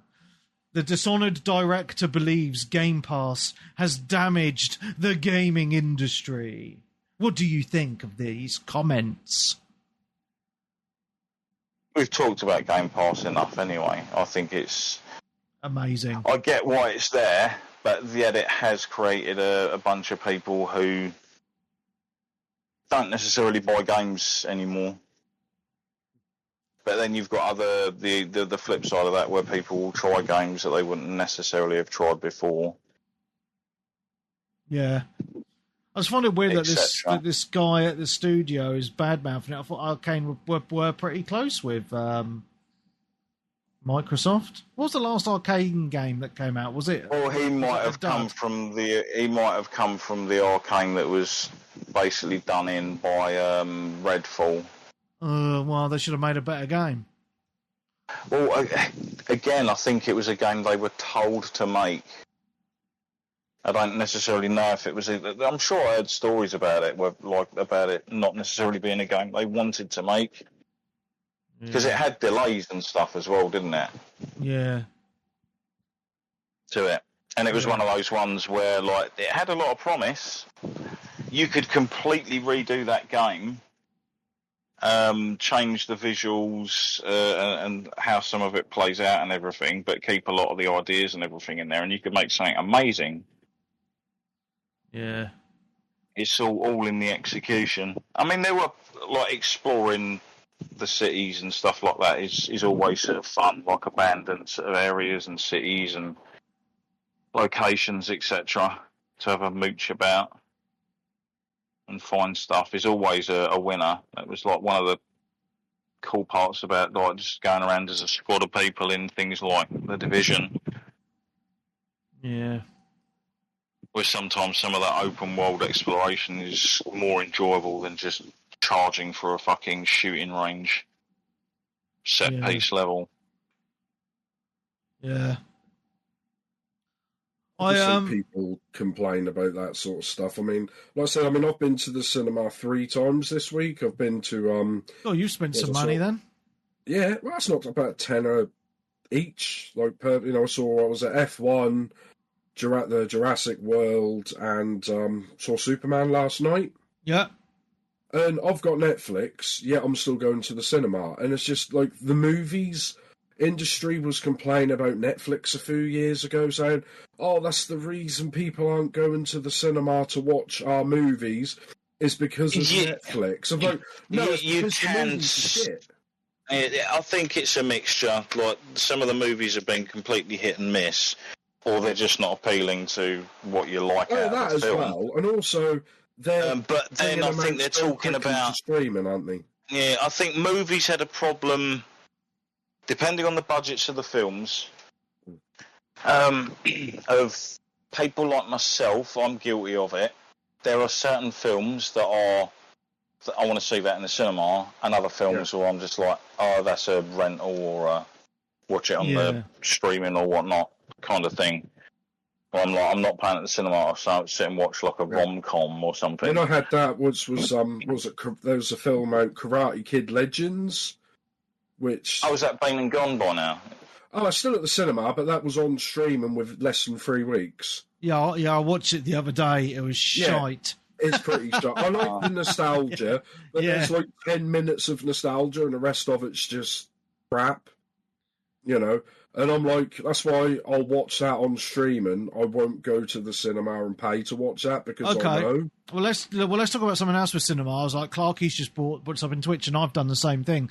So he's saying that he's got an Odeon subscription, right? And I've got a Cineworld subscription. So you've got a Game Pass for the cinema. Yeah, so we've both got Game Pass for the cinema. Same thing, isn't it? Yeah. Sort of, yeah. It depends where you go. I mean, the one in Stratford I went to, it had a huge fucking gash in the screen. I'm like, seriously? This was here like 2 years ago when we went to see Black Adam. And Picking jockey happened or something, and that was it. And then the one went to last night, which was Great Yarmouth. I've never been to that one, but I wanted to go to the coast because it was cooler. And I thought, go to a different cinema. And that was more of an older cinema, but with newer seats. And that screen looked like it needed ironing. At the bottom, it had all gone sort of flaky. I'm just like, and I'm looking at it, I thought, my picture quality at home is better than this. And then I'm like, oh, the only way I could get a better picture quality is to go to like an Odeon IMAX. But then it's like £16-17 each. I'm like, I'm not paying that. Yeah, I'm lucky because I've got like a big Cineworld that's like 15 minutes up the road, and that's got an IMAX, a 4DX, and all that. And you're right, the IMAX screen is like £21 each. Yeah, but the standard screens are 15. Yeah. I was going to say, when I went to see F1 in IMAX, it only cost me like 14 quid a ticket, and that was with the £2 reservation fee or something. Jesus, and that was in like the recliner plus seats, not the standard recliner. I think Viewer got all recliner seats, but I think they're deliberately leaving the older screens bad, so IMAX looks a lot better. I think that's the whole point.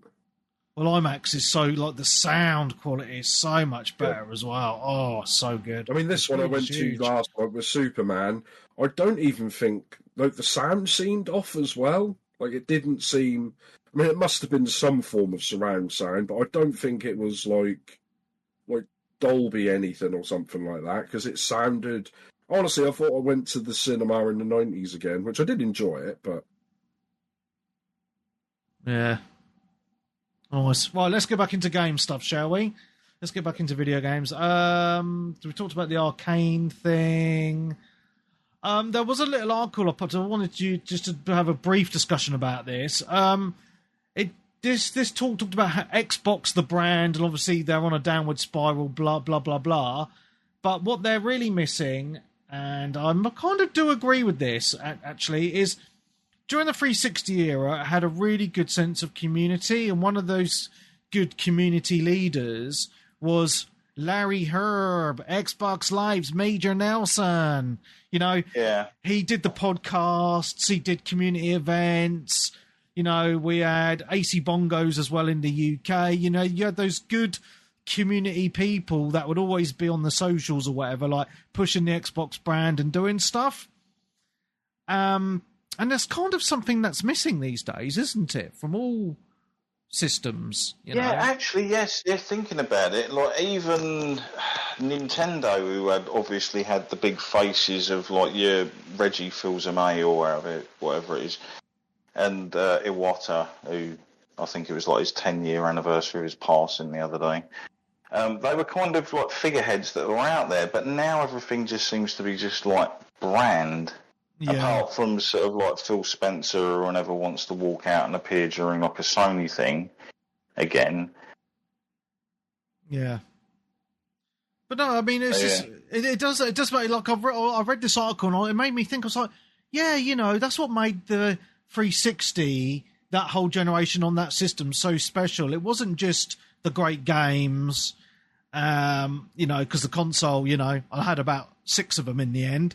It was that whole community thing, and what really pushed that was those community managers that did awful lot of good work pushing the brand and making you feel like you were part of a community. Whereas now, you don't get that feeling on any system at all. No, I guarantee you that's probably down to the fact of a lot of the higher-ups going, don't worry, we can get it all out there by just slapping posts on social media and your Snapchat and your Instagram and all of that kind of stuff. Yeah. Rather than actually having, like you say, the sort of cheerful, fun personalities and stuff that do rear their heads every now and again. They haven't completely disappeared, but back then, there was a lot more spokespeople for each sort of thing.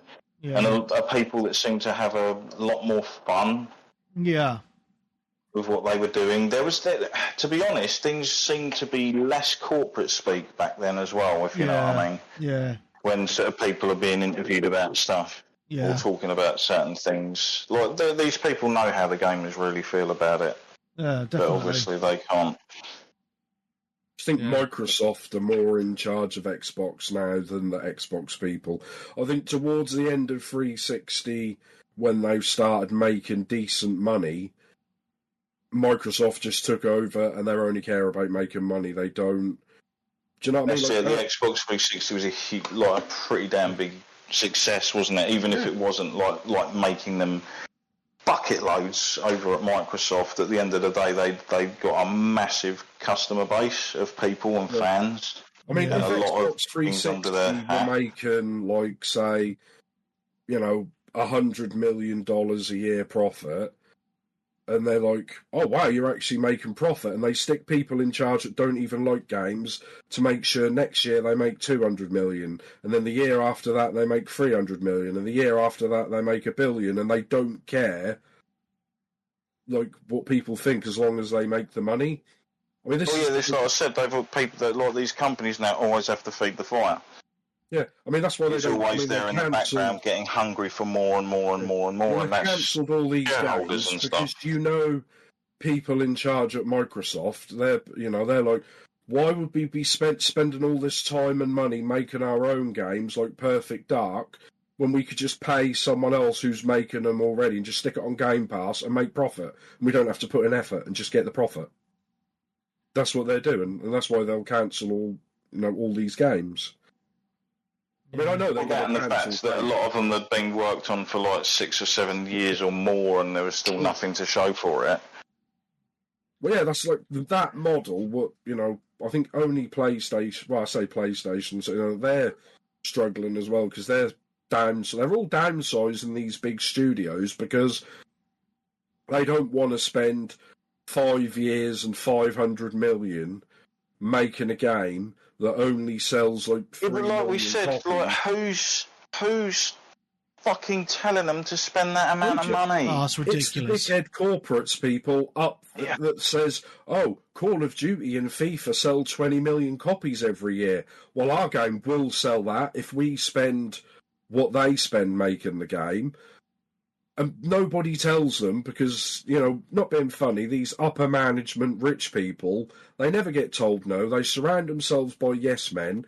And even if these games sell like crap and they're laying off all these people, I bet the people who made these decisions, they're still getting their big bonuses, aren't they? Oh, generally, yeah. They're the ones that are pulling all the power strings. That's why you always see certain dominoes topple, but you never know who's at the very peaks. Yeah, I mean, I know you've got to spend money to make money, but it doesn't mean you can keep spending more to make more. There's a ceiling of how much money you can make, and these. I mean, the one thing. Yeah, sorry. The one thing I'm hoping the gaming industry took out of Clair Obscur this year is the fact that you don't need to spend hundreds and hundreds of millions to make a game that looks and is fantastic. And you don't even need a massive team. You just need a dedicated group of people that want to create something. Yeah, I mean, but all games, all those bigger games now, everything come out crap, unfinished, a buggy mess, and they patch it within a couple of years, but that's become the norm now. Yeah, I mean, and we've watched it all occur, like EA and Ubisoft were some of the biggest publishers in the gaming industry that used to have like sort of maybe like almost 10 games out a year. And now, obviously, they've slipped and slided so much on, obviously, the money they used to make from that, and then, like, we'll just keep chucking money in, and obviously certain things collapse, fall apart, etc. And then the more mistakes they make, the less the mistakes they can afford to make, which is why I laugh when some of these companies just continue to make the same effing mistakes time and time again. Like, how many times did we see EA come out? Yeah, people are a bit sick of Call of Duty this year, but don't worry, there's a Battlefield coming out. And literally, as Battlefield's tooling up, it blows its own legs off every fucking time. Yeah, same as like the last Battlefield. Was it Battlefield where they released like Battlefield, Call of Duty, and Titanfall all within about 3 weeks of each other? And the Battlefields always end up decent after a while once they've been patched and fixed from their horrendous launch issues. And this is usually even after betas, isn't it, and stuff that they've had. But yeah, you can't keep mucking about forever, and eventually you're just going to run out of things to muck about with because the things that you've fondled, people no longer give a shit about. I think that's what we're having. I don't know if I'd call it a video game crash this year, but it's definitely crunching with so many of these people getting laid off. Because, like I said, it just proves that they don't need all these people. The games aren't better than these smaller games that are being made, and like, I feel sorry for them if they, they've lost their job, but if they're decent enough, they'll be able to get another one.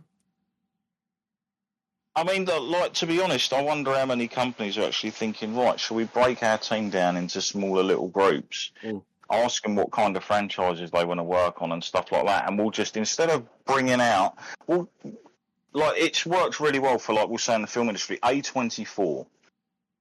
They generally pump out quite a few films every year, but they don't have, like, massive inflated budgets. They have usually reasonably well thought out budgets, and they're more than likely to make their money back throughout the year on the stuff that they've put out.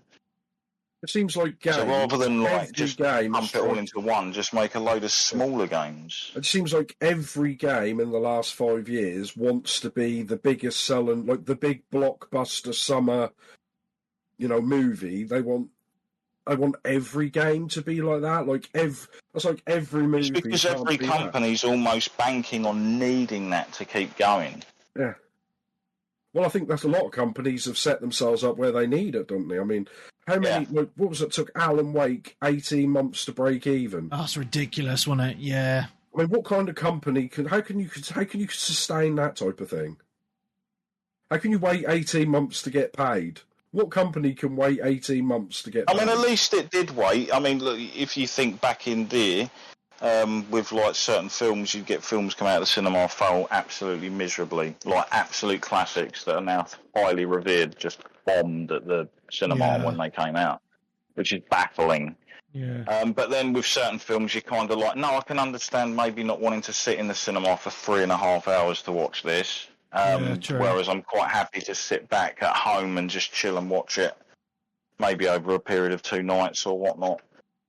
But those films obviously went on later in the home video market to make tons and tons of money and become cult classics, and like ended up green lighting sequels just due to the fact of them finally making their money back on the video market. Yeah. So yeah, it can happen. I'm sure there's quite a few games that just slowly crawl across the finish line. You just don't really hear about them. Yeah, true. So when you hear about like some niche JRPG being like, yeah, we've sold over 2 million copies or something, you're like, good. That's probably them sort of celebrating that they finally crossed the threshold where they're now profitable or something. Yeah, they can make another 2 games, can't they? And that'd be good for another 5 years. Yeah. Right, let's move on. Stalker 2 has been announced for PS5. It is coming late this year. No firm date yet, but yeah, that's finally coming to PS5. That's cool. And my last bit of news is quite an interesting one. So Call of Duty World War II got launched onto Game Pass this past week, and they've already taken the multiplayer down because people were getting hacked through the game. Like people's PCs were getting hacked, which is fucking crazy stuff. So that's fun times, isn't it? I can't believe you have a game on Game Pass, it goes into Game Pass, and then people are using the in-game multiplayer to hack players' computers. Crazy shit. Yeah. Someone's account got stolen, people's PCs were getting hijacked. Yeah. Fucking mad. So yeah, that's all my news. Any news from you guys? Can't think. Outside of the demo thing. Oh, we had the Ghost of Yote. Oh yes. What's it called? State of Play or whatever. Is it State of Play or is it something else? I don't know. Yeah, we'll call it that. Yeah. Yeah, I actually quite enjoyed it a fair bit. It actually sort of brought me more into looking forward to that game. The graphics look stunning, don't they? I mean, like Ghost of Tsushima was fantastic, but and in the trailer they showed you could switch between like the main character's past and current day as well. I'm not sure how that's. I'm sure it's only going to be in certain areas. I think they did say in certain areas you can switch between different things to sort of obviously live out the story or reminisce or whatever. Yeah. Kind of thing. But I liked what I saw, and as I was watching it, I was just literally like, this is not in 4K or anything like this stream I'm watching. Yeah. So I was just like, you know what, I'm not even going to rewatch it in 4K. I'm just going to wait until the game's in front of me, because that'll be even better. But then thankfully it was, because I was literally sitting there and I was going, all these fucking borders on the screen, like, please tell me the whole game doesn't play through with the borders. And then it was just like, no, it did get to the gameplay and opened up, and I was like, there you go, look, you got a top and bottom as well. Brilliant. Yeah. So I'm not really sure on the story. Is it like set after Ghost of Tsushima? It's in a different area as well. I think it's a good 100 years or so after. And it's actually on mainland Japan, I believe. Or a fair years after. No, it's on Hokkaido, the island where my brother lives. Oh, right, okay, that's cool. So during that period, it wasn't actually owned by the Japanese. Ah, was it the Chinese? It didn't come under. I don't know. I think it might have been. Well, obviously that land during there is occupied by a tribe mainly known as the Ainu. Right.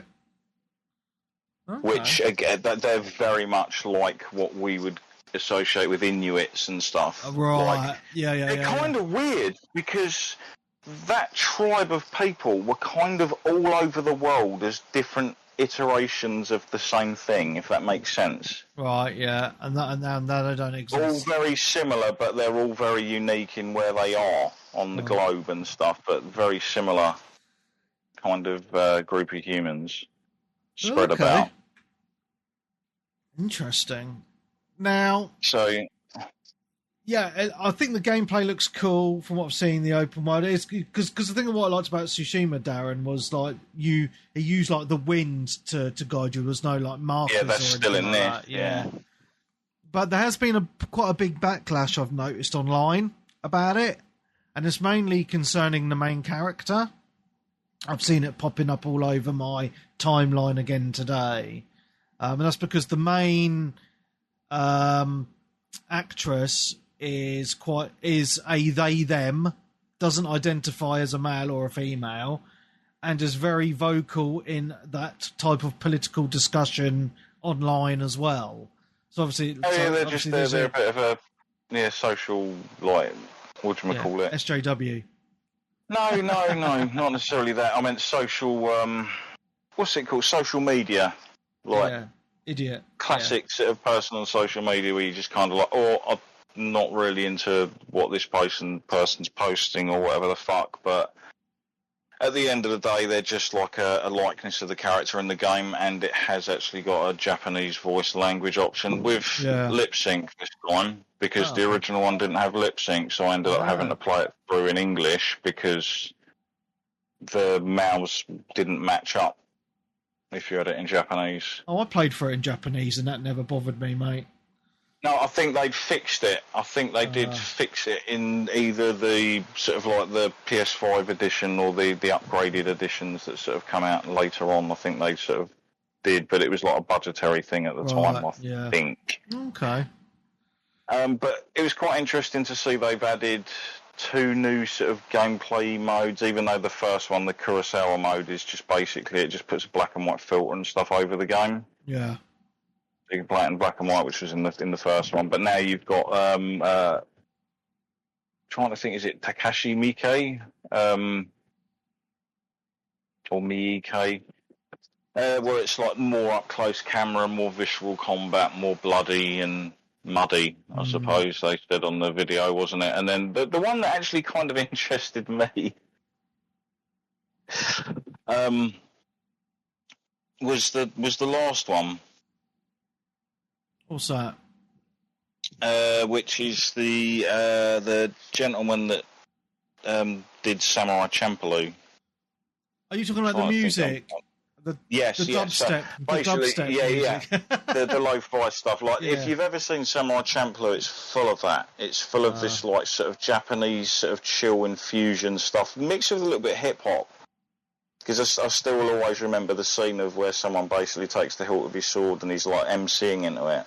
Oh, for fuck's sake. And stuff. But it's a really good show. Like, it's really beloved in the industry. It's by the creator of Cowboy Bebop.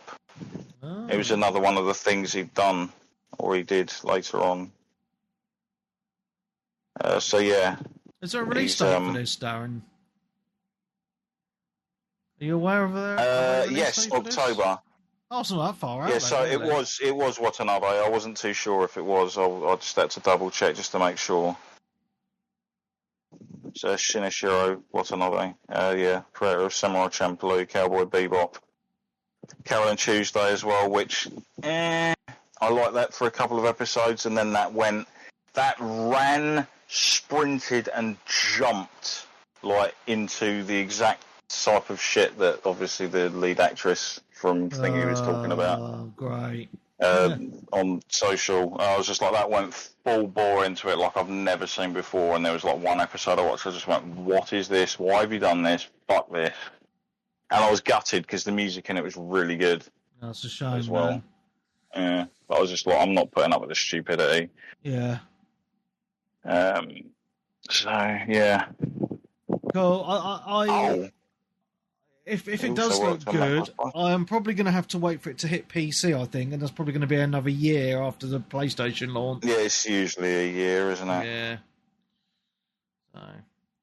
You've got to mod the game and put the woman from Stellar Blade in it instead. Yeah, that's one of the things I laughed at. I literally, while I was in the back garden having a cigarette earlier, like this today, and I was thinking about obviously what to talk about on the podcast and brought it up, I was literally thinking, I guarantee you there's going to be some journalist having a complete seizure on social media because when it came out on the PC, people modded the character, like the voice or the character model actress out of the game. Yeah. Because you know it's going to happen. Oh, too right, mate. Too fucking right. Yeah. Yeah, some good mods out there, man. I noticed there was no sort of like weird co-op mode. Oh, yeah. Added, where they added the mode later on, but then I was just like, are they just going to cheekily do it when it's like, oh, in case we haven't sold copies of this game 3-4 months later on, we'll be like, have a free mode. Yeah. Like, thankfully, they never charged them. They actually did it with, God of War as well, didn't they? Oh, did they? And I, Nick, you said you played it. It was like a mode that was like a roguelike mode. Oh, that's right. Where you were fighting through loads of stuff, and you fight like you can bump into sort of iterations of yourself, we'll say.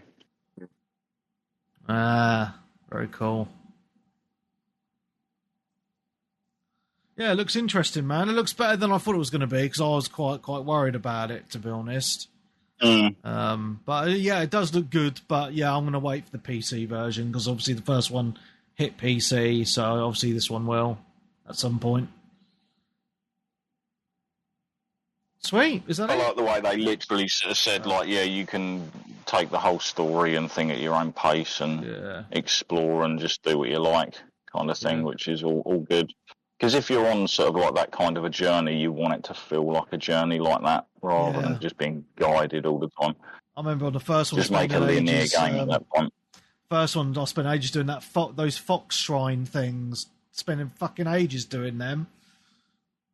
Just enjoying the scenery. I will say one of the main things that's different in this is the weapons as well, isn't it? Yes, you got a katana, you got like a long sword, you got like the dual like short swords. There's a spear. There's something else as well. Like I can't remember what the naginata. I don't know how you pronounce it properly. It's the sickle on the end of the chain, isn't it? With the weight. Yeah, that's it. Yeah. Yeah, very cool. I mean, the only thing about that is when I was watching it was like when the enemy switches stances, you'll need to do the same to counter what moves they've got. And I was just like, please don't make this into like the poxy fucking rock, paper, scissors type of combat that's in a lot of sort of games. Just put it on to easy, mate. You'll be fine. I mean, they did that with one of the Dynasty Warriors. Where it's like, let's make a game where you like hack through thousands of people and have full-on enjoyment. But then every now and again you'll just come across an enemy that's like trying to attack him with this weapon. You're going to have to switch weapons. Just like, why? Yeah. Why have you added this stupidity? Thankfully it wasn't in any of the other ones since then. They usually try and put in one sort of slightly different thing in each game. Or they've tried to in the recent versions anyway to keep it fresh and new. Yeah. Cool. Well, we have had one question from Wes, and he asks, don't you think it's about time consoles supported ultra-wide aspect ratio? It couldn't be that hard for them to do, as the res is less than 4K. I had a little Google why they're not earlier, but all the reasons seem like non-reasons to me. It's easy. You just put borders on the top and bottom of the screen, and you can change the...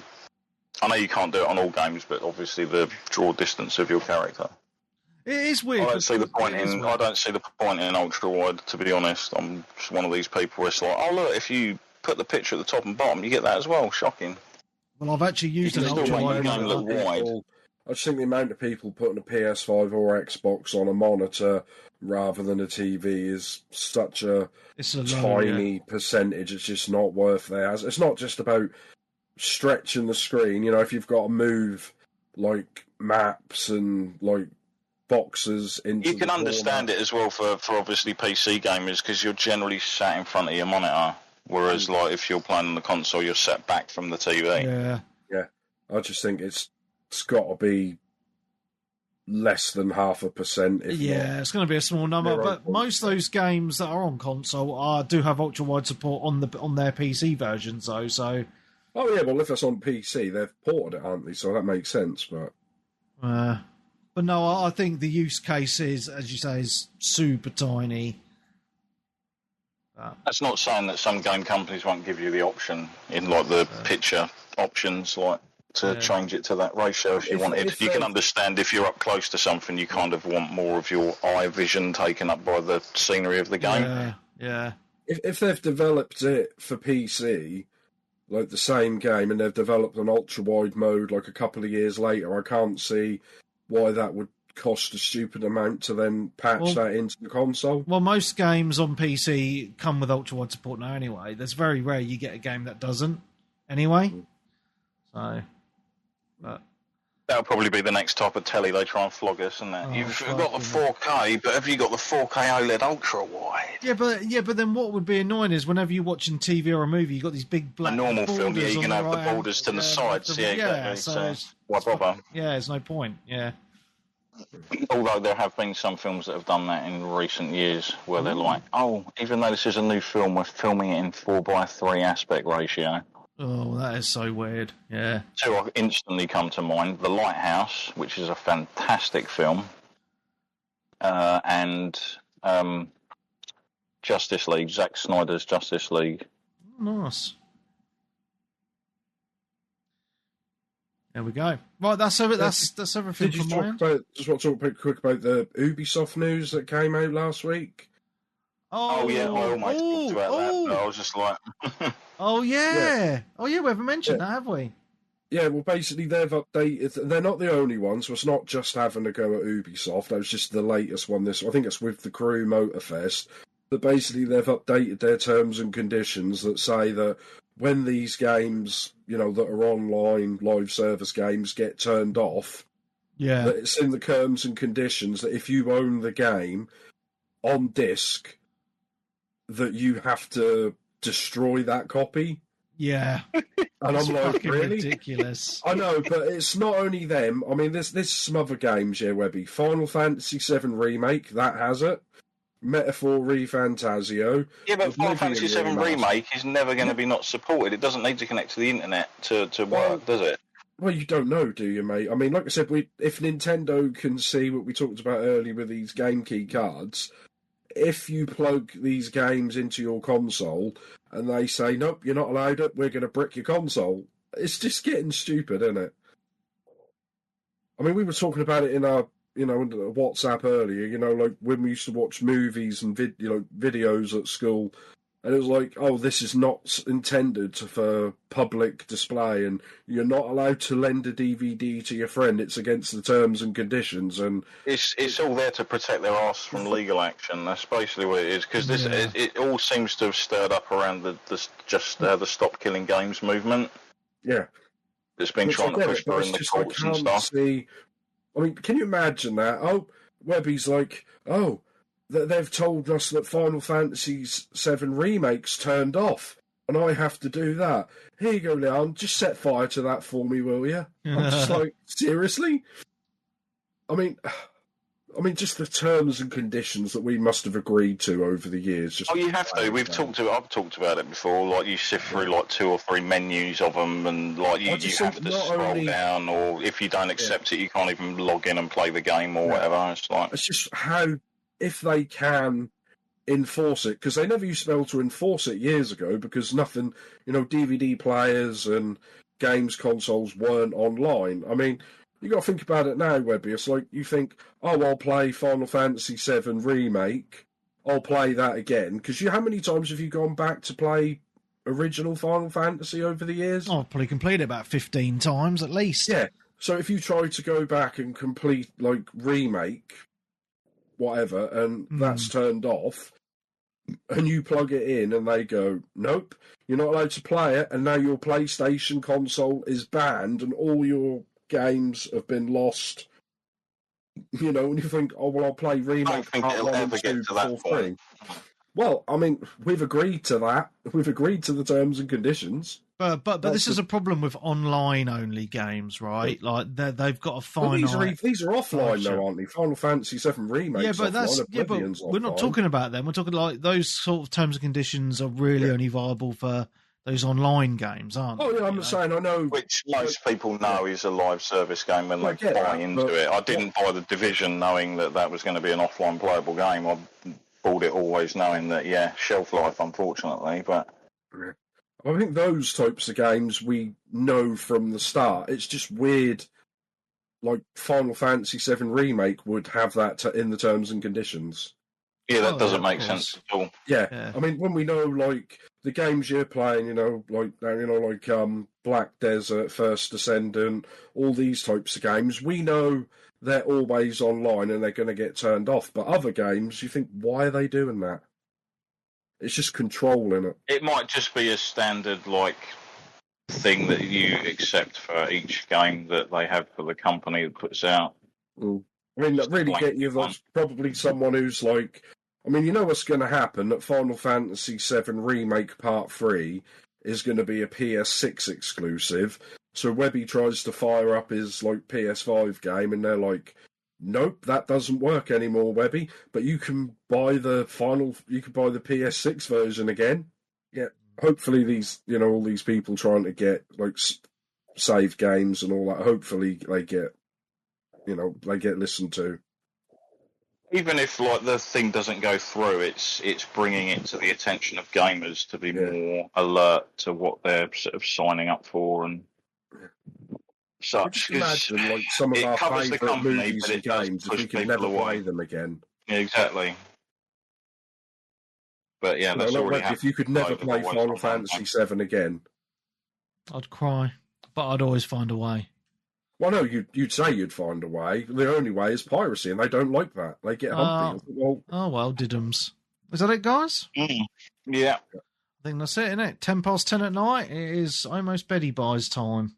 So, thank you to everybody for coming on. Nick, Darren, awesome as always. Big thank you to everyone who listened live on Twitch. Big shout out to all the patrons. You are awesome. And to people that ask questions on the Discord when I remembered to ask for the questions, which was 10 minutes before we started the show today. So thank you, Wes, for putting a question in there. That's all good. Anyway, so from all of us here, it's been awesome. We will see you next week. Goodbye.